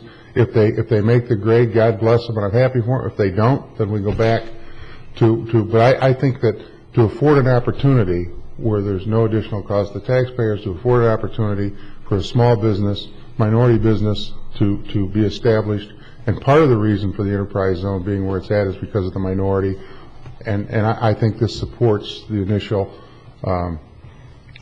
pursuing the enterprise zone. So, you know, where I'm at is to give a small company an opportunity. If they make it, they make it. If they don't, they don't. We go back to square one and move forward. But they live and work in this community, and when Waste Management comes in, you know, they're hourly employees. Their paychecks, in a lot of cases, go back to Brevard County. Treasure Coast is a local office in the South County, and I'm sure some of their employees live in this county, and that's a good thing. But I feel very strongly that we need to give an opportunity to a business to be established in that community, work within that community. Commissioner Solari? I disagree with Commissioner Wheeler on one point about the disadvantage to a taxpayer. There is a disadvantage to the taxpayer in that you've got a contract that was signed just over 2 months ago with Waste Management, and if we renegotiate the contract on the fly, then Waste Management, not just Waste Management, but other people who deal with the county are going to see that, oh, I thought I had a contract, but a contract isn't that solid in Indian River County, which adds another layer of risk to my business, and they're going to price that risk into their contracts. So, and that's something we can live with, but I mean that is a disadvantage to the taxpayer. So, I think if we're going to go forward with this, then we have to have some substantive goal other than just transferring some customers from one person to another. So, I'd like to go back to what we discussed about at least some benefits for the citizens of Gifford and the residents of Gifford. And I'll suggest that we take 5 points away from collection of vehicles and equipment, 5 points away from technical experience, and add, I'm not going to have exact wording today, but a section on which goes to delivering a wider service to the customers of Gifford with the goal of increasing the residential customer base, at least trying to get some informal idea of how many illegal pickups there are right now and migrate those illegal pickups to legal pickups.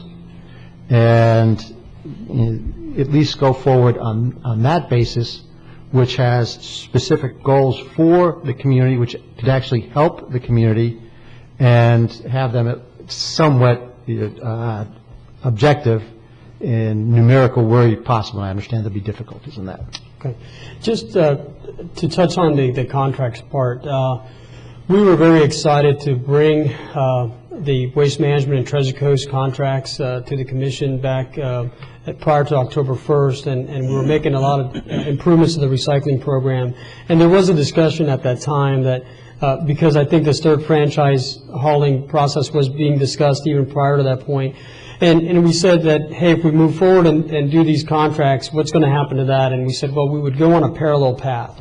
And so it was a kind of a disclosed process in terms that we recognized that it was more important at the time for us to renew those contracts because we decided to renew them a year early. They were up next year, so we decided to renew those a year early to make some great improvements to the community in terms of recycling and whatnot. But we did recognize that there was this issue out there that hadn't been resolved with the third franchise contract, and we decided to move forward with renewing their contracts. But both companies were fully aware that staff and the Commission was working on a parallel path towards establishing maybe a third franchise contract. Okay, if it's okay with the Commission, then I'll go ahead and make a motion, but based on item 6, which would take 5 points away from item 2, collection of vehicles and equipment, 5 points away from technical experience, giving a total of 10 points to goals for increased service, increased collection in the subject territory, the Gifford community. Second that for discussion. Got a motion from Commissioner Solari to add item 6. Okay. And you've got the details. Second from Commissioner Wheeler, and is now open for discussion. And please, any public input that you have at this time, if y'all would like to come forward to speak on this, or if you wanted to wait till the final decision. Yes, Commissioner. Commissioner, I'm going to give you the opportunity if you wanted to speak first on this, since you did second the motion. No, I think Commissioner Solari's recommendation is a positive, and I think that it does set a goal for them to try and improve not only pickup but improve their business. Excuse me. And I think that I think it's going to depend on how you measure this, and you come up with a formula that's obtainable and fair. Excuse me. But I think following the idea, I think the idea's got merit, and I think it's quite frankly it's an advantage to a minority group working in a minority area of the community to get support from their community. Thank you, Commissioner O'Brien. Yeah, Mr. Chairman, I disagree with the motion. One, I think we're putting an additional burden on this franchise that we don't require in the other franchises. And secondly, how this application is structured, it's all based upon existing things that they'll document. This is some future goal. And so to me, it's kind of like, well, everybody's going to say, yeah, we're going to do this goal. So it's kind of everybody's going to get the same points. I don't see how you can measure that in this review criteria for something in the future not existing. And again, it's not anything we require to the other two franchises. I don't think it's fair to require it for this franchise. Commissioner Fletcher. Interesting for debate, and I most certainly appreciate the motion. I think that Commissioner Solari and I can both attest to the tremendous dumping challenge as we took on the challenge, and our teams picked up about 20 tons plus of discarded trash that should have gotten to a waste facility, and for some reason or other did not have that opportunity. So I'm encouraged by a suggestion that a company that's willing to step up to the plate and take part in the enterprise zone to take true ownership and at least apply good business sense, good business skills in order to address the existing problem, and in addition raise the bar in value for what they're about to take on in getting into this enterprise in the enterprise zone.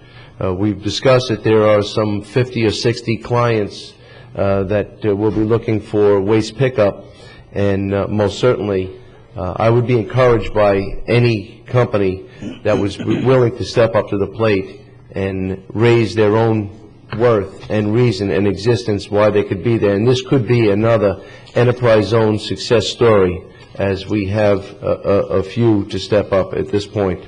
In addition, Commissioner O'Brien, you identified that this would be putting an undue burden on the applicant, but I see it in a different way. It's perhaps another advantage, an advantage to prove that we need to have that diversity and prove that the small business can have that flexibility. This may or may not work. We do not know. And I have heard that there may be other companies that would be looking to step up to the plate and apply, and they may not all be small mom and pop organizations. Quite frankly, we could wind up with a larger organization. But again, I see a benefit for the local office in the enterprise zone, and that gives us about 10 points to offer to the applicant, and I believe that that's a great advantage, and I believe that their commitment will also only codify or bolster the reasoning behind this offer, and that is to increase the energy level in the enterprise zone and perhaps jumpstart the center of the economy within the enterprise zone. Thank you. Any further discussion, Commissioners? Yes, Commissioner Solari. Hopefully my final comment on this is I don't really understand Commissioner O'Brien's objection. He says that he's worried about an additional burden which other people aren't subject to. But my understanding is that we're only here because this is an enterprise zone, and the enterprise zone has all sorts of additional benefits to people who come into it. And this added criteria I don't even see it as a burden. I see it as an additional opportunity. And so, I go forward with that view and not the idea that it's a burden. Is that Mr. Chair? Now, as you bring that up, that's a very interesting point. There are many levels that afford small businesses opportunities within the enterprise zone. Not all businesses can qualify for each one of the tax incentive, the tax advantage, or any granting that may come forward. But and again, we have someone that is very well known in the enterprise zone, both on the board and a participant, and has experienced some of the great benefits. And without further ado, Mr. Jeff Thompson. Do you have anybody else have any questions before we open it to the public? Yes. Well, I think Mr. Thompson, we know you well and where you're from, but just to make it easy for Athena, would you please give your name and address? Jeff Thompson, Seville Avenue, Vero Beach. I currently have a business in the enterprise zone and also sit on the board, and I think this is an excellent opportunity that this commission can do to step up and give a small business owner an opportunity to expand the trash pickups. I don't know if code enforcement can help out, and I understand to be taken away from somebody who's only making $5 a week on somebody's trash pickup. But there's opportunities here, and we certainly want to give local business people opportunities. And if somebody resides in the enterprise zone, has an office in the enterprise zone, just a good way to start things off. And anything that we can do for local business people. I mean, these national firms, it's hard to compete, with the Home Depots and Lowe's and Walmart's. We all know that they can crunch some numbers, but the opportunity, small business people can do things leaner. They can make adjustments on the fly. They can change things in a heartbeat. Instincts and gut feelings go a long way over corporate mentality. And if you all give somebody, whoever gets the contract, an opportunity, and certainly hold their feet to the fire, make sure they do their job. That's important. I've Treasure Coast Refuge services Vero Millworks facility right now, and I don't know whether they would be taking commercial accounts. If they do, I certainly need the large roll-off dumpsters because of the length of the product that I have to dispose of at times. I just can't use the small roll-offs, and I think there's opportunities here for everyone, and we'd appreciate your going forward with this. Thank you very much, Thank Mr. you. Thompson. Any other discussion? Mr. Rigby, welcome. Please give your name and address for the record. Audrey Rigby, 8465 59th Avenue. Again, I'd like to thank the Commission for establishing the third franchise area.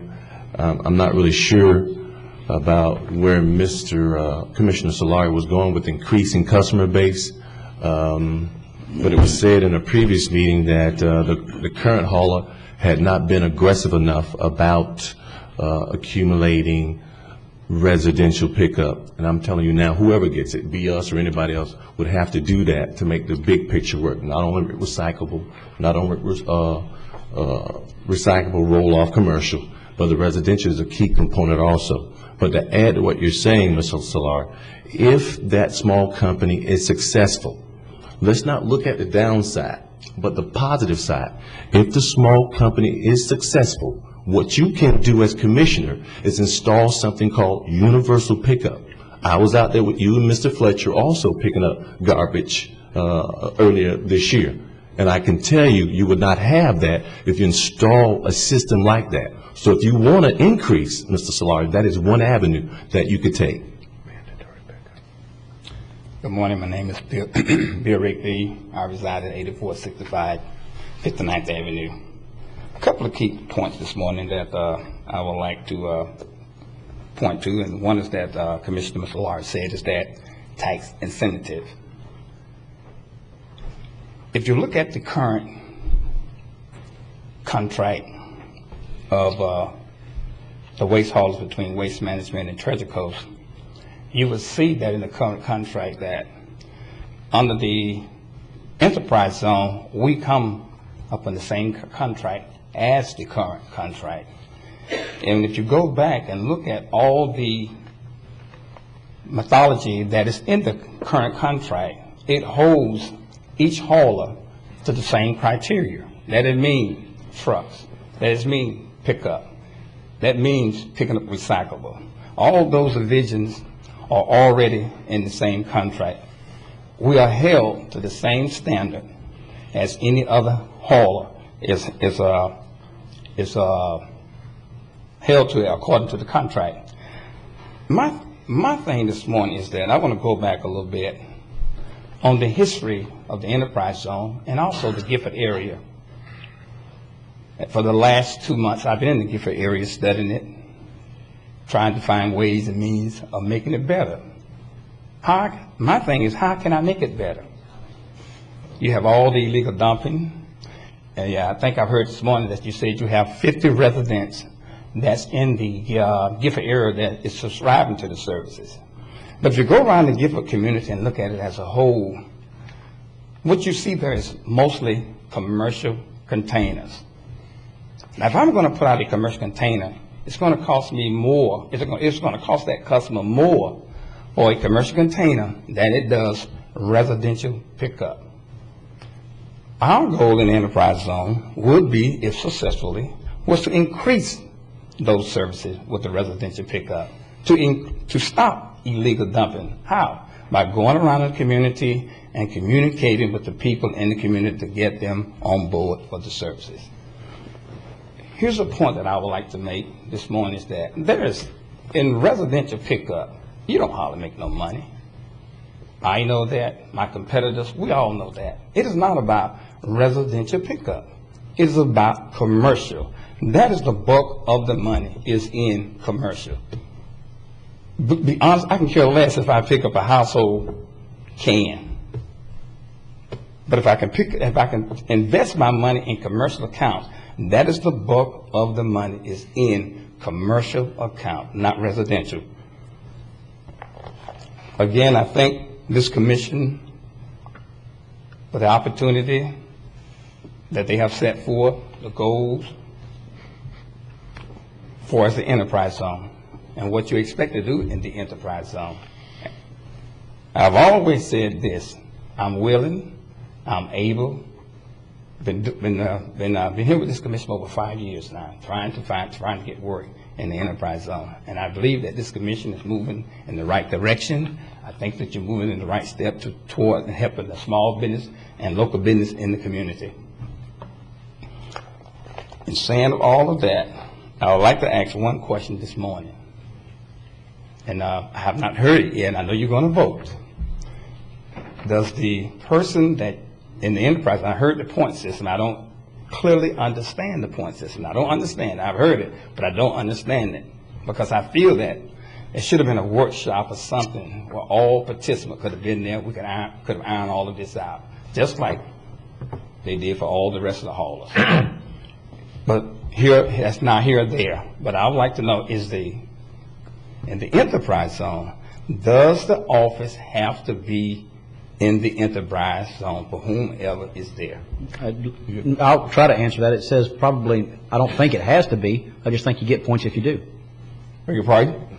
I said I don't think it has to be, according to what I see. Just you get extra points if it is.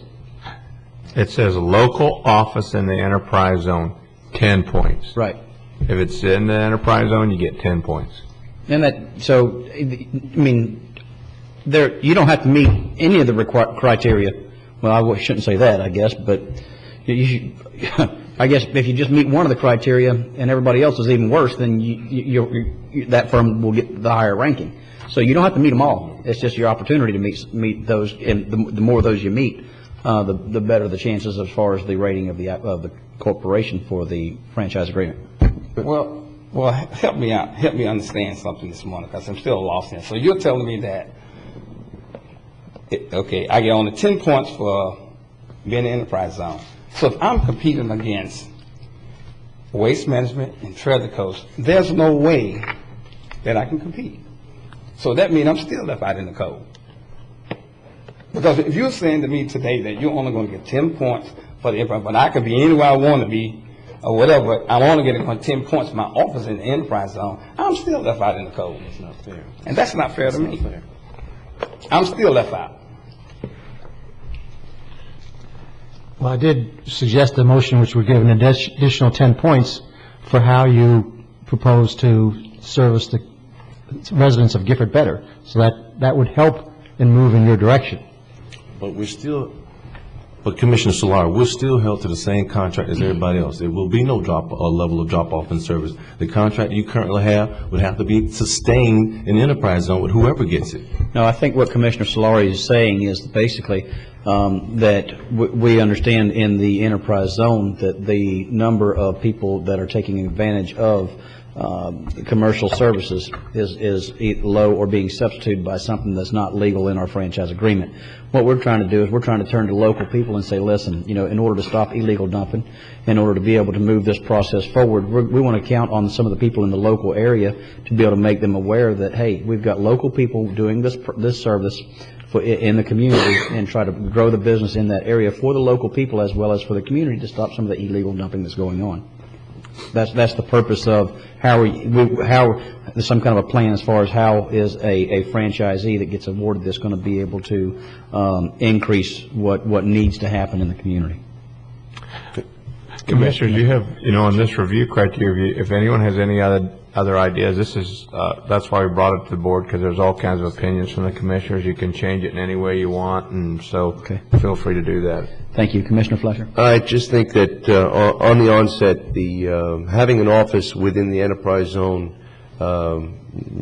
may sound paled by 10 points, but I think the benefit of having an office, which do you have an office within the enterprise zone? It's in the enterprise zone. Many things that you do within that office will be greatly affected, and you'll have a tremendous advantage should your application be selected, and this goes forward in your direction. I think you're gonna look at that 10 points as a minor issue today, and the major issue is the amount of support and the advantage that you'll get in working within the enterprise zone, probably being the only applicant with an office in the enterprise zone. I don't believe there's many other offices now. That's not to say that people will not buy an office in the future, but having an office within the enterprise zone, you most certainly have not only the 10-point advantage, you have a tremendous point advantage up the road. Commissioner Wheeler. Yeah, I think, I'd like to see the wording, local office in enterprise zone, Ed, currently. And that's someone that would come in and say, well, I'll put an office there. That's a good idea. I'll amend my motion to that effect. There you go. Okay, thank you. Thank you. Thank you. Thank you. All right, so Commissioners. At the time of application, is that? Yeah. At the time of application. Time of application. Okay. How much are you clear? Yes, we'll make that change to the. Let me clarify where the motion is right now, and just in case it passes. Okay. Well, no, I got it. It's to take 5 points away. To take 5 points away from equipment and 5 points away from technical, and add a sixth division that is the increase. Community service. Increased community usage would probably be the best way that I can summarize that. And then the other one was to where you mentioned the local office in the enterprise zone. It's a current local office. Yes. At the time of the application. Yes. Okay. Okay. And when you work on that other 10 points and the criteria set, it should be obtainable, and not. Yeah. Absolutely. Yeah. Why would they Doesn't make help it unattainable? the community if it's not obtainable. They wouldn't do that. Yeah. Okay. All right. Is there any further discussion? Clear? All right. All those in favor signify by saying aye. Aye. All opposed, nay. Nay. Motion passes 4-1 with Commissioner O'Brien dissenting. Is there any further business to be transacted at this time? Yes, Mr. Paladin.